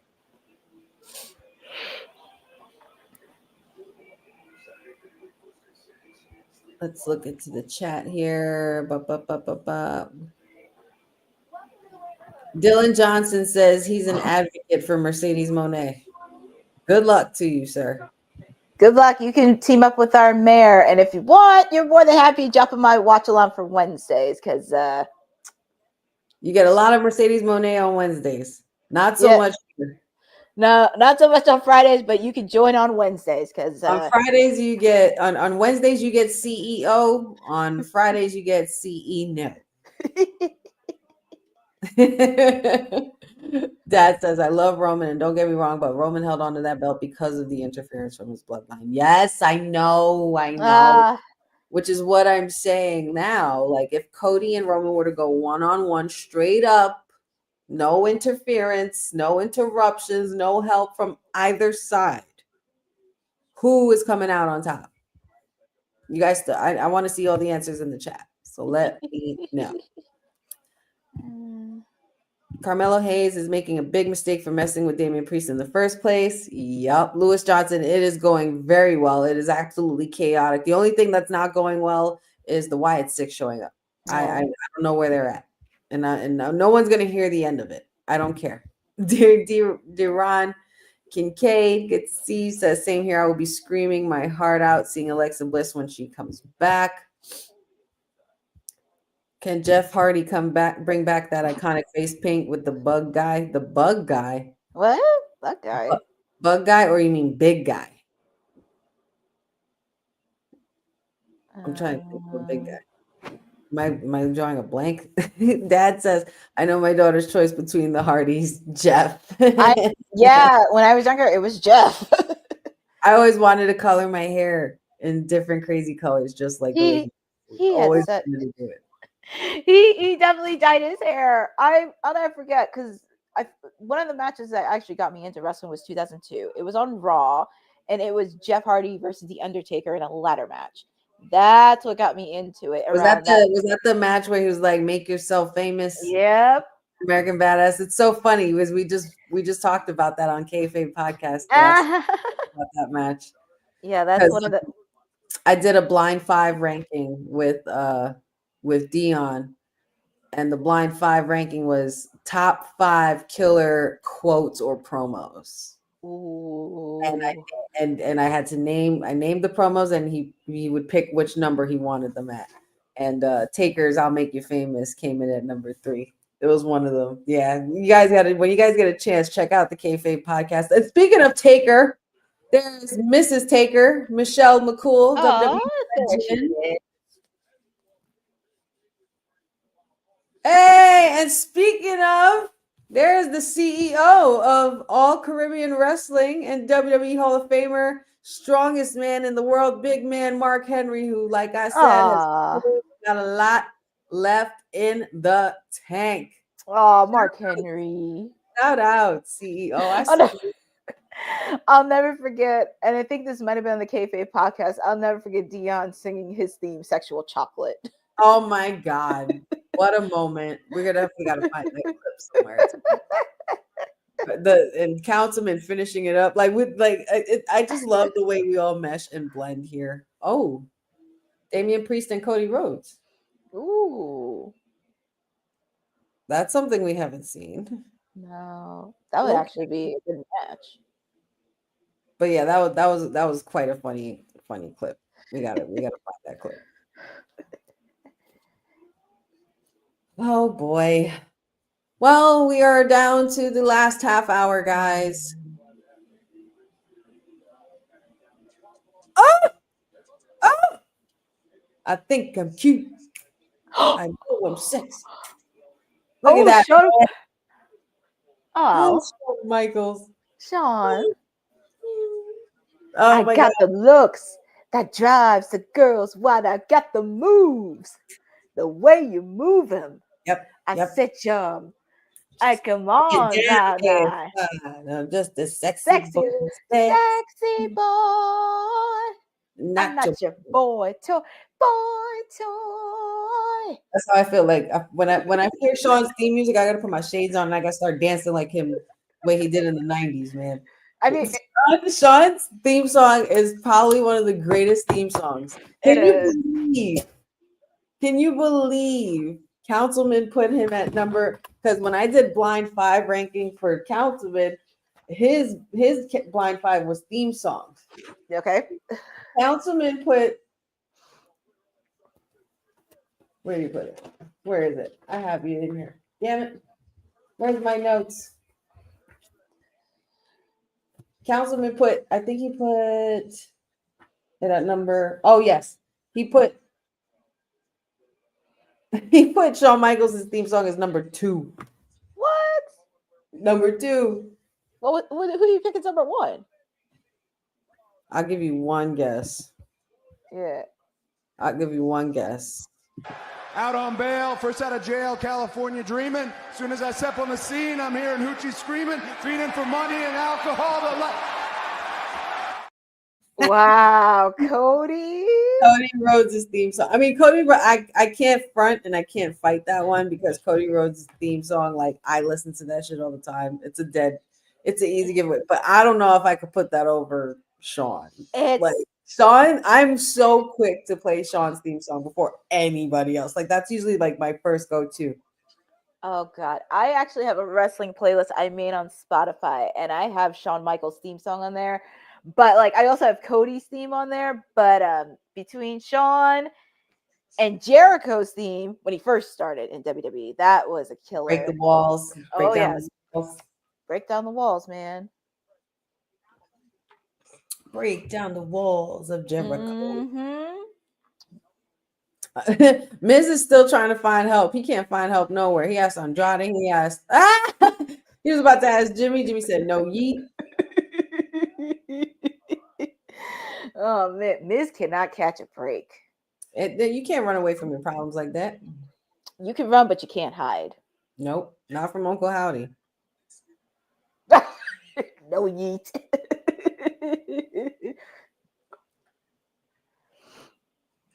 I love the way he does no yeet. Jey Uso are now like their own. Yeah, they've come into their own on their own. Like Big Jim, that name is hitting. Big Jim, I like that.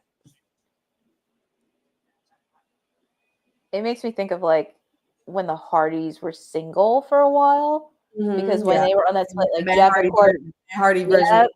and then Oh, what the Jeff. hell? What?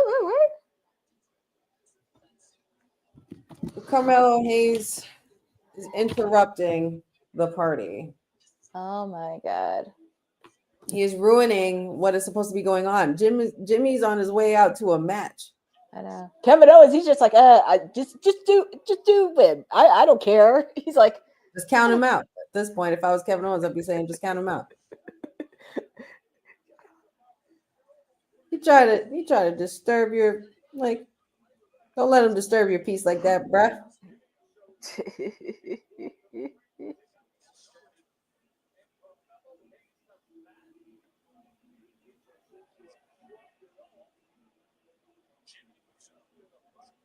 Jimmy Uso versus Kevin Owens coming up next. 20 minutes left and no Wyatt 6. I'm rioting. No Wyatt 6. Honey's gonna riot. Yeah. Boza, if they did, I'm gonna be upset. I'm gonna be upset. I'm gonna be sad. Boop, boop, boop, boop, boop. D-Ron says, unless they make an appearance at Saturday Night Main Event, or they might appear tonight and target KO, which is way too fast to have them targeted KO. I don't know. Are we talking about the Wyatt 6 there? Breaking news for AEW tomorrow: Samoa Joe versus Nick Wayne. Tony Khan just tweeted. Also, Queen Aminata, Deonna Purrazzo, Yuka Sasaki, and Serena Deeb in a fatal 4-way. Winner gets Mercedes Moné on Dynamite for the TBS title. Let's go, Queen Aminata. Yeah, she's ready. Let's go, Queen Aminata. Yes. Justine says he still feels like it's Roman Reigns for the win when it's him and Cody versus Cody one-on-one. Dad says Roman for the win regardless. I've missed Nikki Cross. I've missed Uncle Howdy. Damn it. There's a little circle forming with regards to people's connection to Jade. They have been in matches together. Good call. I did keep my eye on that earlier, Ben. I love the way you think, brother. Great minds think alike. I meant to say, can you bring back the bug eyes? Oh, the bug eyes, not the big bug eyes. Yeah. Jeff Hardy with the face paint when he closed his eyes. Oh, yes. He did that on his Instagram so many times. So good. And he did that himself, too. He would always do his own. Yep. Jeff for me, too, because we have the same name. Well, duh. Obviously. Big ups to Mark Henry. Shout outs to Michelle McCool and Mark Henry. Damian Priest says, see you soon, champ. I'm just a sexy girl. Sexy girl. Make your ankle hurt. Yes, I need your heart out. Hands off the merchandise. Hands off the merchandise. I love it. HBK theme song is Honey's ringtone on my phone. Love that for me. I love that for me. Cody, I use Cody's entrance a lot in universe mode. If Ciampa's song had more lyrics, it'd be top 3. No One Will Survive, you mean? Is that Ciampa theme you're talking about? Because that's a really good theme song.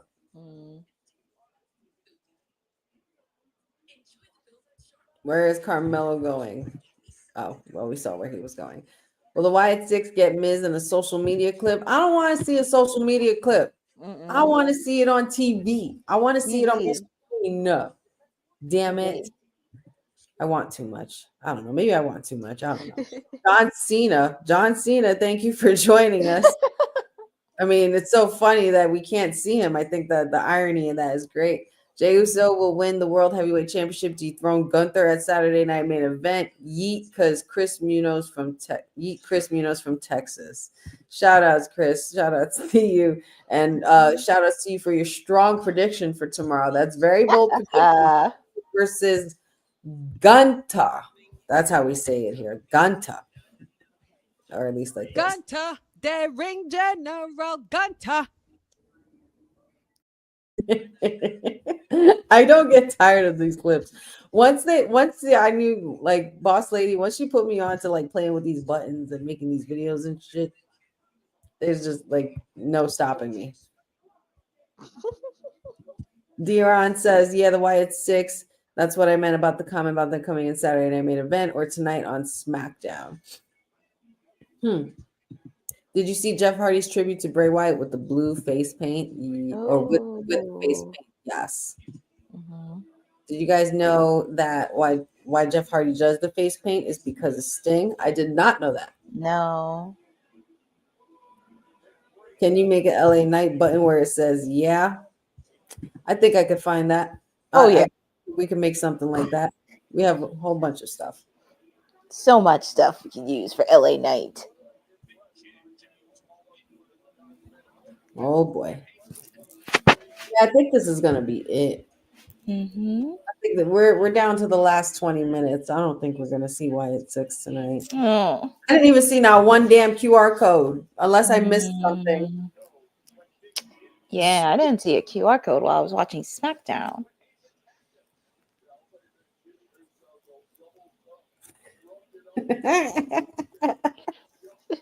I'm sorry. Councilman just sends me this. He sends this. Guys, look at this. These are the things Councilman sends me. It keeps me in stitches. But look. Shamrock in 2019 looks like Al Bundy on a shit ton of steroids.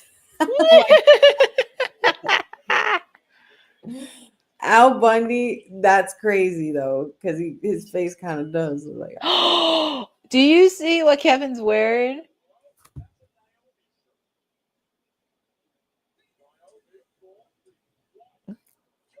He's wearing Naomi's shirt.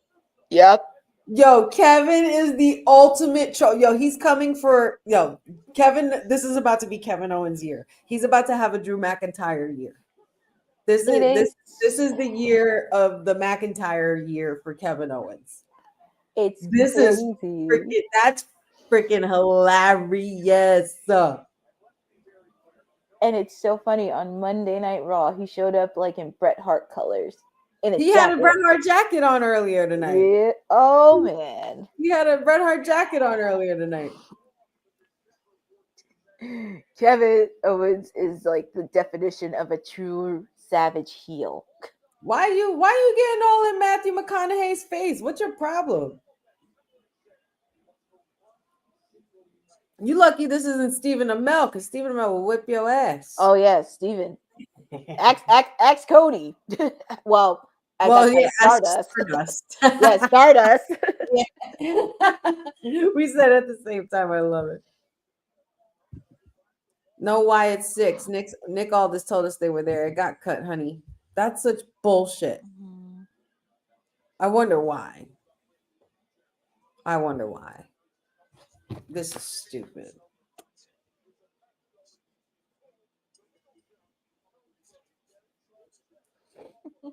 $15 minutes. Let's go, guys. Let's make it good. Minutes. Here we go. Our main event for tonight.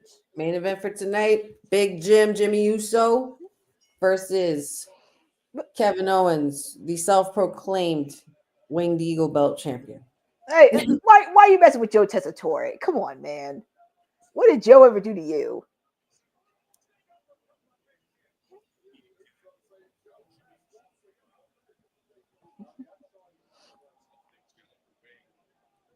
I'm upset. Aww. No way, it's 6. This is stupid. Don't like to see Honey upset. This is stupid.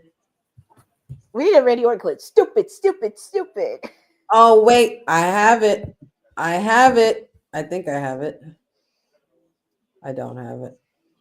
I thought I had it. Yeah, no, I don't have it. But I thought I did. I definitely have that clip though. I have to have it. Yeah, we need to upload that. That would be the perfect. That's the perfect clip to describe everything that I feel right now. It's just dumb. Well, to make you feel better, hold up. Let me see if I can find an alternative clip on here. This is how I feel. This is bullshit. Yeah. Nick Aldis, I love what you've done, but you lied. Well, you know what that means, right? Off is the direction you can fuck. Councilman loves that clip. That clip is hilarious. That is. There's too many good ones. There's way too many. It's like we were waiting this whole time. We were waiting this whole time for Wyatt 6, and here goes Nick Aldis wanting to pull this bull. You raggedy bitch. You raggedy bitch. That's actually one of my favorite clips. I will play that clip till the day I die. Listen, the raggedy bit, like, first of all, like, you know that shit was hilarious because even the commentators were laughing. Like, you could instantly hear it as soon as he says you raggedy bitch. But Nick Aldis, you wrong. You wrong. And see, Jeffrey, exactly. And I feel you. This is why I don't get my hopes up. This is why I'm not trying to get my hopes up about a certain someone possibly returning to WWE after watching a Royal Rumble of years past. Aleister Black. Y'all better bring my boy home. Y'all gotta bring my boy home. Well, I mean, just waiting. Just waiting. Dylan says, watch, KO's gonna wear a Brandy shirt. That would be, you know what? That would be perfect. That's the ultimate trolling right there. You especially if you wear a shirt of her passing him the belt from WrestleMania. Savage. Kevin Owens is laying down the law on Jimmy Uso. Jimmy is not looking good. Oh my goodness, Jimmy. Not looking good right now.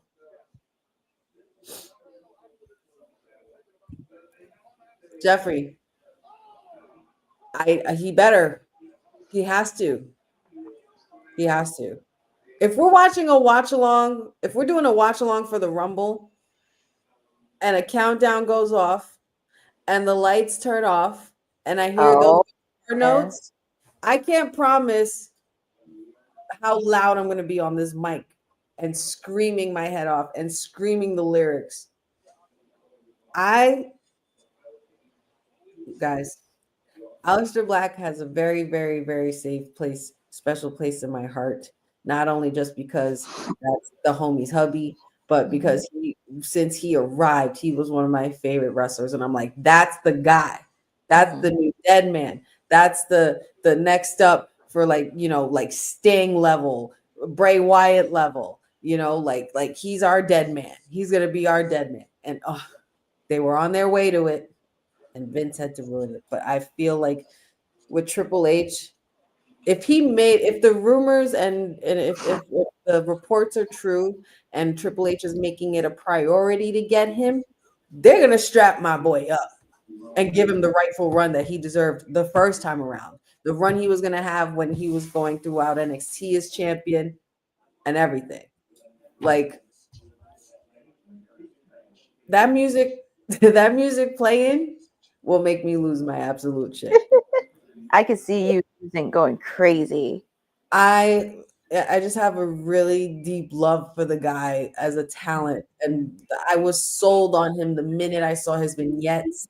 Like, I'm like, this guy's money. And the entrance, the darkness, the mystique of it all, like, take my money. Take my money. He's your main player. Put a title on him. He's money. He had so much potential when he was Aleister Black, and it was just like, damn you, Vince. You just messed it up. Like the way they were gonna, and you know what? They were gonna do something special. Because before he left WWE and the whole contract thing got screwed up, and they had him appear and attack Big E with the one eye patch thing because he got his eye poked out by Seth Rollins. Like, oh, that was stupid. But when they had him, he was going to be doing like a storybook thing, kind of like what Shinsuke did with the little anime version.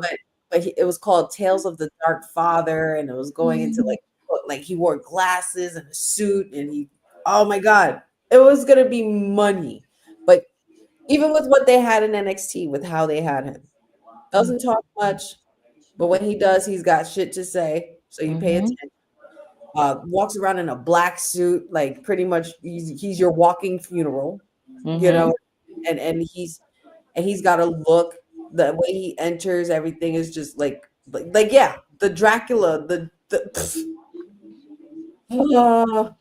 these last few years have stressed me out because he's not there. And when Malachi showed up on AEW, I had high hopes for it, because I was like, all right, maybe they'll get it, maybe they'll get it right, and there's something they could do here. They dropped the ball on him again. So it's been completely agonizing. And I was able to tolerate Malachi for some time, but you know what? Alistair, damn it, you will always be Alistair Black. And you need to come back home, my guy. And I just have such a love for him, like for him and Zelina. Like I feel really deeply about them as talent, and I feel like they just don't get their shine enough, and they deserve it. They need Alistair Black and Zelina Vega need to get their flowers. Period. I'm tired of everybody dropping the ball on these two. There's no way. It's absolutely no way. I know we always have a soft spot for specific stars, especially across all wrestling promotions. So of course, I get it. I have a really strong bias when it comes to Aleister Black and Zelina Vega. I really, really do. I really, really do. But I know Triple H will right that wrong. I know if there's anything that any one of those wrongs that happened during those years, that's definitely a big one that weighs heavy on Triple H. That was Triple H's. He was gonna be his baby. That was gonna be his face. Like Roman was for Vince or Cena was for Vince. Yep. Alistair was gonna be that for Triple H. I'm telling you, I felt that in my soul, and I still do. If they made it a priority as such, but I don't want to keep ranting and keep rambling and pissing myself. Not enough. I'm not even getting why it's 6 tonight either. But hey, ooh, Swanton bomb, and Kevin Owens landed really awkwardly on his head there. I don't know if it was off of Jimmy's knee or what, but it didn't look good. These guys are hurting each other right now. These are two big boys going at it. Oh. Absolutely, Jeff. If I was Zelina, I would want him back too. Dad poses a good question. How would Aleister Black and the Wyatt Six coincide? What do you guys think? Like whether they fight each other or against each other or with each other, I don't care. That would be interesting. I kind of want him. I want to see him go against Karrion Kross. Ooh. Or run it back with Drew McIntyre, run it back to NXT TakeOver. Oh my God, Drew! Oh, I could see him and Drew going at it. Like Drew's been a savage to almost anybody. Aleister Black versus Drew McIntyre at NXT TakeOver for the title, and that was when Adam Cole first appeared. Adam Cole, baby. God, the times we lived in. Ugh, I want to go. I gotta watch that back. Let's see here. Don't forget he rises up on that thing from NXT. Aleister Black, seeing him come back on the Royal Rumble 2025. You think so? I'm trying not to get my hopes up. First NXT pay-per-view I ever saw was the one Aleister debuted, and I immediately knew this guy was money, and there's no way to mess him up but Vince. Exactly. Yep. Exactly. I had a feel. It's crazy because you felt it too a lot in that time. Like I felt like that was a time where you easily could feel the energy shift and change when there were NXT guys moving to the main roster, and once Vince handled them, it was different. Like it sucked. Like Ciampa with the Miz. Like really? I was like, Psycho Killer with the A-lister. Like that's just all wrong. But I digress. Like Triple H said, the door is open. D-Ron says that theme music of Aleister Black, my goodness. Yeah. Hope they get their respect and the rise very soon. I want to be the one who comes through the door if Triple H opens the door. I feel about that. They teased something on Raw with Chad pertaining to Aleister. The wording pertains to Aleister and Zelina's gym. Dark Arts, right? Dark Arts gym. And he was talking about learning the dark arts of Lucha Libre. Ooh. That's a hidden Easter egg. Very hidden Easter egg. And then all of a sudden, Aleister's posting that he's watching a WWE Royal Rumble today. Hint, hint. I'm trying not to get my hopes up, guys. I'm trying not to get my hopes up. I'm not gonna do it. 1 week from tomorrow. 1 week from tomorrow. Yeah, it's driving me crazy. It's driving me crazy. Aleister Black versus Andrade with Zelina as special guest ref. You don't even need Zelina as a ref. No. With Andrade and run it back to NXT. Run it back with Andrade to NXT because that was a good rivalry too, and that was when Andrade was champion. That's another one too. Y'all gonna write that wrong with Andrade as well. Mm-hmm. Aleister Black versus Karrion Kross would be fire. Aleister Black versus Damian Priest would be fire, says Deron. I mean, there's so many matches seeing Aleister Black. Yeah. I want to see Aleister Black versus Demon Finn Balor. Oh my Lord. Wow. Finn Balor. Demon Balor versus Aleister Black. Give me the Demon Finn Balor. That's my boy Finn Balor. That's money. That's my guy. That's right here. Oh boy. He's one of my favorites. Demon Finn Balor, I could vouch for that as well because that's my favorite Balor. That's my favorite Balor for sure. Especially when he used to come out with all the gimmicks based on like the events and where they were. Like when he did Texas Chainsaw Massacre. He did like a Jack the Ripper when they were in London. Yeah. Oh, and that was a spear by Jimmy Uso to Kevin Owens. Oh my God, stop it. Jasim, stop it. Oh no. Oh God, Penta. Oh, don't. I could see him. I could see his happiness with that match. Versus Lister. I could see Penta being at the Royal Rumble next weekend. Penta will definitely be in that Rumble next week. Yes. He's on fire. He is. John Cena says, honey, John Cena will win the men's Royal Rumble, his third Rumble match, and CM Punk runners-up this year. Kevin Owens got the win. Yes, he did. Kevin Owens got the win on Jimmy Uso, unfortunately. Both put up a really good fight. And I'm a little behind, so... Oh, I'm sorry. But no, that's okay. Now I know Kevin Owens won. I'm sorry. I didn't realize. That's okay. That's all good. No, you're going to pile drive him on the... Oh, I was going to say, Dion, tell your boy to get his ass out here. Yeah, get your man Cody. And there he is. The American Nightmare. These two are going to be going head-to-head tomorrow. Well, not tomorrow night, but head-to-head next week. Tomorrow night, they have a contract signing. Of course, being mediated by HBK.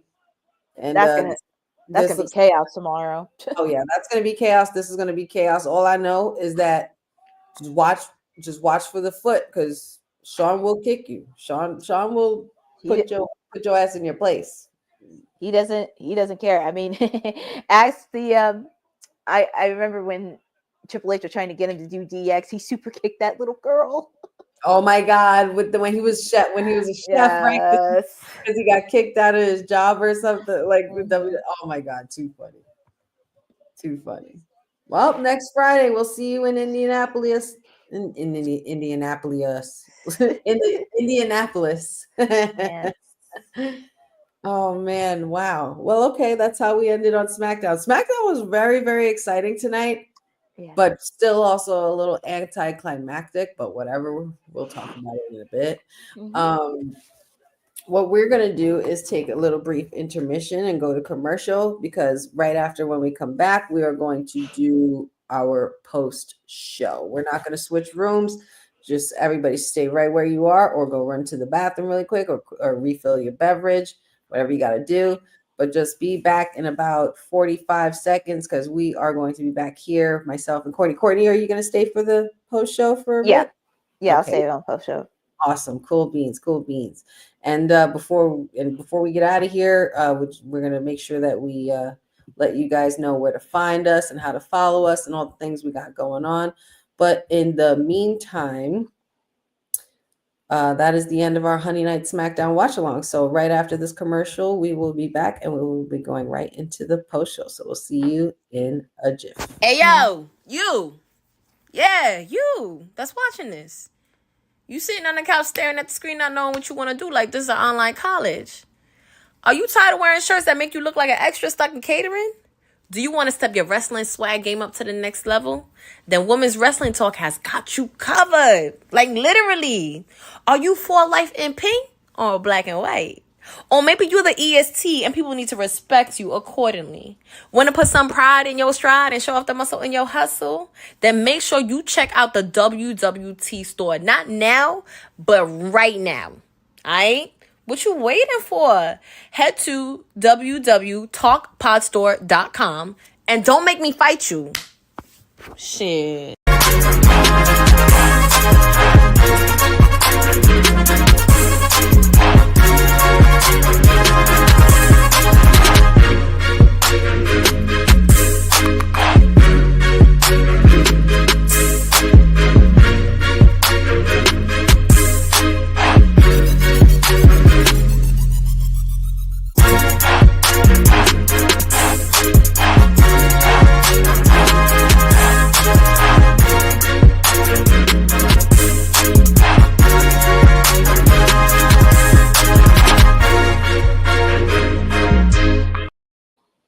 Oh, yeah.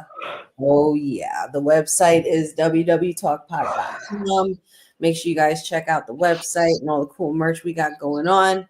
Shout outs to All Caribbean Wrestling, our amazing sponsors. And that was pretty much our Honey Night SmackDown watch along. And we are now going into our post show. And of course, we never have a great night on Honey Night SmackDown without a visitor. We have WWT's PR princess, the hummingbird of AEW, Miss Stone Cold Courtney Rice, who joined us for the final hour of SmackDown. And we are going to get into our post show and go over all of the events that transpired this evening. Shout outs to everybody in the chat. Feel free to let us know what your favorite moments of the night were. And feel free to chime in on anything that we might have missed this evening. So I think we pretty much covered all the bases. Let's see. We have so first up, we had Cody Rhodes show up and pretty much speak with Joe Tessitore in a quick interview, talking about the contract signing and everything ahead of for this week, going into Saturday Night Main Event being mediated, the contract signing being mediated by Shawn Michaels, and then going on to finalize that ladder match in Indianapolis at the Royal Rumble. Chaos, of course, ensued. Kevin Owens interrupted, and Cody was ready for it. But we also had two matches that were predetermined, or well, not predetermined, pre-booked already. And it was LA Knight versus Tama Tonga and Motor City Machine Guns versus Pretty Deadly. And we didn't know that we were getting so much more than just that. So it turns out that WWE was being quite subtle. And pretty much Chris Sabin, Alex Shelley kicked off the pretty much the second segment of the show, and they went at Pretty Deadly. They were also insinuating backstage that Los Garzas was watching and DIY was watching. And of course, that could only mean one thing, and that is chaos in the tag team division. Pretty Deadly got in some really good tricks for the Motor City Machine Guns, but still Motor City Machine Guns came out on top. It was a great match, great back and forth. And let's see. We also had a women's tag team match. We had B-Fab and Michin versus Chelsea Green and Piper Niven. There was a lot going on for this match. Unfortunately, Chelsea Green and Piper Niven lost. Michin did pin the United States Women's Champion, which I think is something that should not go unnoticed. And turns out that Chelsea Green is looking for some extra security, because the security she already has, according to her, is not enough. B-Fab had a wonderful showing tonight. Her and Michin are a very refreshing women's tag team that I did not know that I would really enjoy, and I kind of want to see more of that. Jacob Fatu and Braun Strowman was pretty much being promoted throughout the night. It's giving King Kong versus Godzilla levels type of action. We also had Kevin Owens antagonizing of Matthew McConaughey throughout the night. And Damian Priest, Carmelo Hayes was up for a match tonight against Jimmy Uso. Turns out those plans had changed because Nick Aldis had said that match will be happening next week. Instead, he got someone else for a replacement, and he got a potential prospect for SmackDown's roster. And it ended up being none other than former Money in the Bank winner and El Campeón, Damian Priest, who is now portal to SmackDown, which is big news. And they ended up facing off in a match made by Nick Aldis tonight as well. We can all guess how that went. It was great back and forth between the two, but of course, Damian Priest came out on top, showing his dominance and showing that he is not here to play on the SmackDown roster either. I want to talk about the ladies, Courtney. Let's talk about the ladies. Tiffany Stratton came out and began to cut a promo, and she was pretty much being a bit braggadocious and talking about she doesn't care who wins the Rumble because she's ready for anything. And before she could say any other word, Monday Night Mommy's music. What did you think of Rhea Ripley showing up tonight, and how crazy everything unraveled after that transpired? First off, I need to play Sabrina Carpenter anytime Tiffany comes out, because she just gave me Sabrina Carpenter vibes throughout that whole night. But anyways, going back to Alexa, play Espresso. She just gave me vibes. But anyways, it was a very surprising to see Rhea Ripley. Very surprising to see her being the champ. And I'm like, Rhea, what is she doing here? But I realized, but also, of course, like, she's facing off against Nia Jax tomorrow. So it was very interesting seeing both of them in the ring as the respective champions. Think about that. It's like you had the most popular girl in school, the most popular pretty girl in school, like the prom queen girl, and then you had also the most popular goth girl in school. And guess what? They're both dominating champions. So who wants it? And I think also that's a little hint for maybe Tiffy versus Rhea, because I think that would be amazing. If these two still hold on to the title, like say come Survivor Series, and we have a Raw versus SmackDown championship match, that wouldn't be a bad idea. At least I don't think. But not only Tiffany Stratton and Rhea Ripley were there, but you also had the likes of Nia Jax, your Poison Pixie, Candice LeRae, and then of course Naomi and Bianca Belair, followed by Liv Morgan and Raquel Rodriguez, which can only spell catfight. What did you make of the whole segment itself, as for all the ladies, and how important do you think this moment with these women plays for what is going to be coming through for the year 2025 on the main roster? I think it was very interesting to have all these ladies show up, because it's like, what is going on here? And then you have to think it's Rumble season. But I always love it to see my poison little pixie come out, because she needs some TV time. Damn it. But it was nice to see all the ladies come out. Of course, Nia, as I mentioned, she's getting ready for her match with Rhea tomorrow.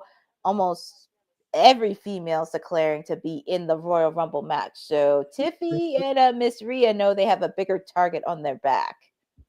Yes, they do. But it doesn't look like they're scared in the least. I will give them that.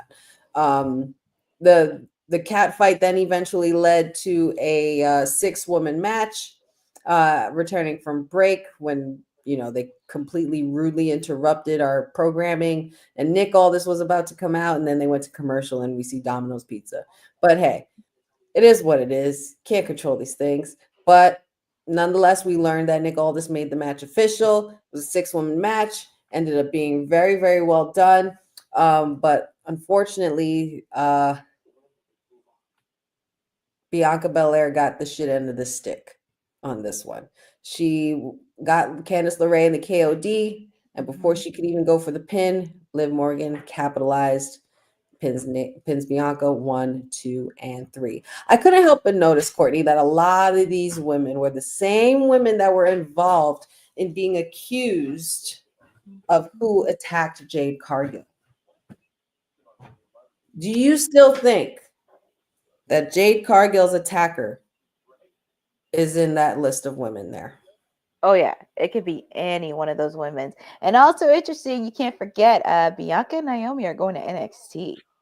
And it's going to be in Atlanta. And they're going against the Meta Girls for the tag team titles on the line.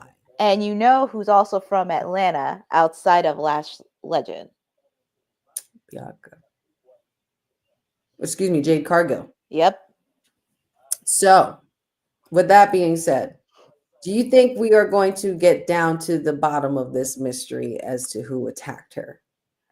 I think we're going to get to the bottom of it before Rumble this weekend, because it's going to be a very, very stacked card, and it's going to make this whole women's Rumble wrestling interesting. On top of that, you have Charlotte coming back to the Rumble. Yep. We got a vignette of the Queen as well. She will be making her arrival. I think it's ironic that they showed Charlotte Flair's vignette before Tiffy Time came out. I mean, could that be some foreshadowing that we see in the future? Possibly. Charlotte Flair versus Tiffy Time. Book it. Book it, Trips. But we still need to get down to the bottom of who attacked Jade. And I can't help but wonder that it had everything to do with the Queen. Mm-hmm. Yeah. So, but yeah, that was a great 6-woman match. The women pretty much threw down and pulled no stops for tonight's match as well. We also had some one-on-one action with Johnny Gargano and Apollo Crews in a singles match, of course, after Apollo Crews had insulted DIY backstage in previous segments. This was a great thing for Apollo Crews, I think, for him to be on TV. I think it's been a while since we've seen him, so it was great to get us, especially fans who have never seen him before, get him familiar with the crowd. They've been keeping him at bay and, on the back burner a little bit recently. So, but I'm glad he's finally being able to get his shine. And he was able to come up with a nice, clean win on Johnny Gargano. And it was very impressive. It was a thorough match, and it did what it needed to do for the show. And I feel like if the match went a little longer, they could have done some craziness in that match. But I wouldn't mind if they ran it back either. Yeah. On with the night, we had Tama Tonga versus the megastar, Mr. L, as well, which was pretty much a really, really good match. Jacob Fatu came out, escorted Tama Tonga to the ring. Had a very, very great promo upon his arrival, and LA Knight pretty much was like, "Screw y'all! I'm not scared. I'm sick of you. Sick of this team bloodline messing with me and disturbing my peace and my journey for greatness." And LA Knight defeated Tama Tonga. Jacob almost cost LA Knight the match, but thankfully, ref was on top of things, and the megastar hit the BFT for the win. And due to Jacob Fatu, of course, interrupting after LA Knight's win, that big SOB Braun Strowman ended up coming out and saving LA Knight from further turmoil. And we know those two monsters are going to be in the ring tomorrow night for Saturday Night Main Event, of course. So therefore, that furthers that story. If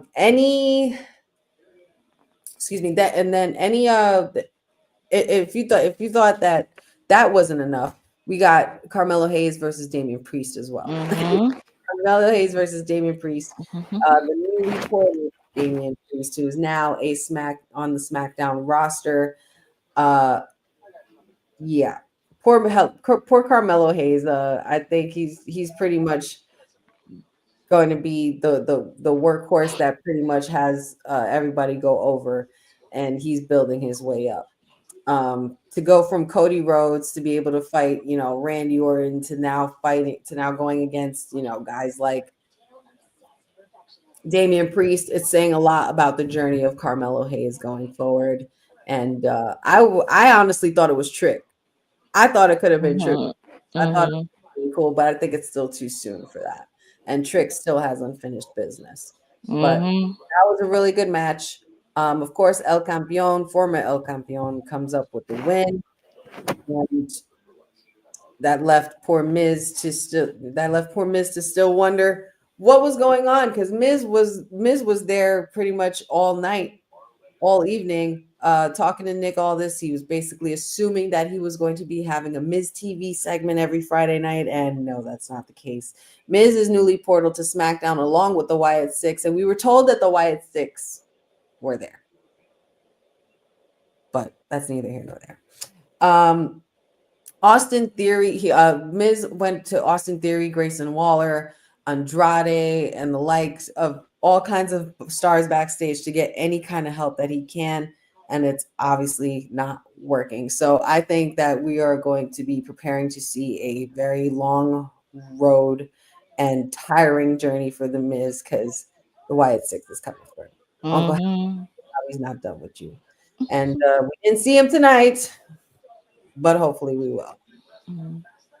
Kevin Owens versus Jimmy Uso was the main event for this evening, and we saw them do really, really, really, really well together. They had a very hard-hitting battle between those two, and Kevin Owens unfortunately defeated Jimmy Uso. I think this just pretty much builds up more of the story of Kevin Owens and where this is going to go for him. Kevin Owens was about to pile drive Jimmy Uso onto the outside announcer's table or commentator's table, and Cody Rhodes, of course, being the American Nightmare that he is, came out in time just to save the day, and all is well that ends well. Mm-hmm. But either way, Cody still has to do one thing. Good. It happened to happen at WrestleMania. He has to finish his story. That clip never gets old. You just gotta finish the story, Cody. Just keep finishing your story, and we're gonna do the same. Let's see. KO continues to be a troll. I can only imagine what kind of shirt he's gonna wear for tomorrow, Saturday night. Oh my god. Tonight was pretty interesting. It was a great way to make it the go home show before Saturday night and pretty much get us in gear and ready for Rumble season, because literally we are looking at a week away from the Royal Rumble. So I hope you guys are excited. I'm very excited. I'm going to see, I don't know what's going on as far as a watch along for, if there is one for tomorrow. I unfortunately won't be around for it, but there should be a watch along for the Royal Rumble. I'm going to definitely make sure I'm here for that, because I love doing Royal Rumbles, and it would be a great way to, just hang out with y'all on a Saturday evening or afternoon, and do some countdowns and see who shows up. So I hope you guys feel free to join us. We're going to see what the boss lady says and see how we can organize a watch along for these upcoming events.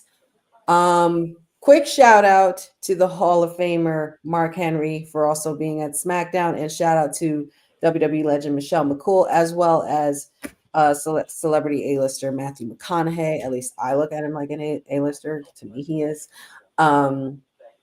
And that was a really, really star-studded, cool night. Had a couple comedians there, Shane Gillis, as well as Gabriel Iglesias. And they're just continuing to kick it up a notch every Friday and every Monday night. And there's only so much that they could give us in 3 hours. 3 hours, and you still could be 6, but it's okay. I forgive you. It's okay. SmackDown, but it's fine. We'll see what happens next week. But in the meantime, guys, that is the end of our watch long and our post show. I like to do quick post shows. I don't want to be on for another whole hour. We've already taken up 3.5 hours of your time, and we appreciate every single one of y'all for joining us. None of this is possible without any of you, and we love having you here. We love being here with you guys. So thank y'all for joining us, and we are going to let all beautiful people know how they can find us. Courtney? They can always find me here every Monday, Wednesday, and Friday with the WWT live crew. I'm always here. You already know Wednesday is AEW Dynamite. I do my watch along there, so feel free. You do not want to miss next week's one. And we're going to have a fun conversation because if you saw WWT Live earlier today, our wonderful professor said my clients he claimed are the worst AEW Tag Team Champions. So we're going to have a little fun next week because I have a strong case for my boys. And I'm going to take a little deep dive into all this. But I'll save it for Wednesday of next week. Y'all make sure y'all tune in on Wednesday. Tune in because if y'all don't want to miss that discussion. Feel free to always find me here Monday, Wednesdays, and Fridays as well with WWT Live. Every Friday night, we have our Honey Night SmackDown watch along.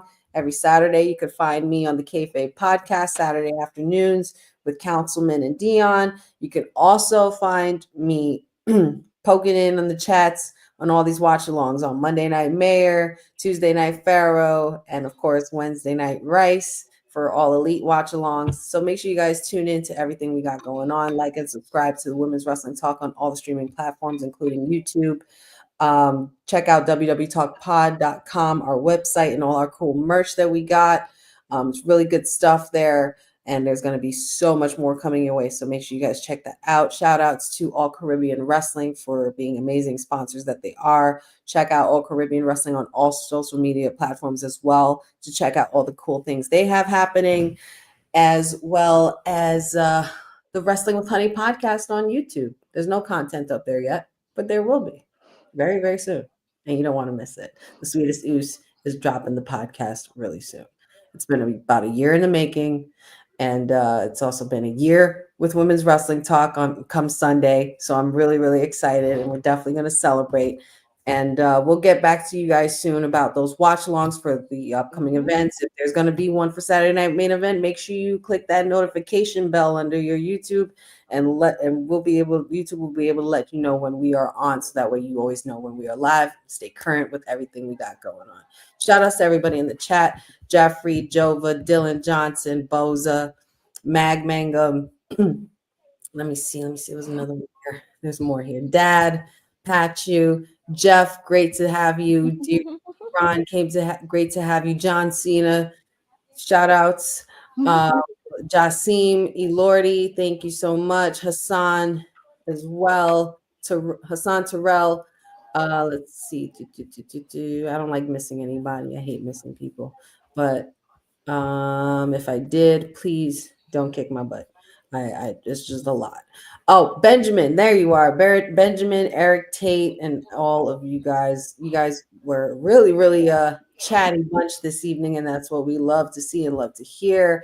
And shout outs to you guys for being such troopers, for those trolls in there. Frederick as well. Great to see you. Great having you guys with us. 1609 Wrestling as well. You guys can find all of us on our social media platforms as well. Wrestling with Honey, TikTok, Instagram, Facebook, all the like and everything like that. And also don't forget, guys, we are a part of Women's Wrestling Talk, the number one women's wrestling network on the planet. Thank you for joining the Honey Night SmackDown Watch Along, and we'll see you guys on Monday. Ciao for now. Have a safe weekend, and good night. Thanks for joining WWT. Don't forget to like us on all social media platforms at WWTalkPod. Like and subscribe on all video and audio platforms like yesterday, my G. And check out our website at wwtalkpod.com. Thanks for watching Women's Wrestling Talk, the number one women's wrestling network on the planet.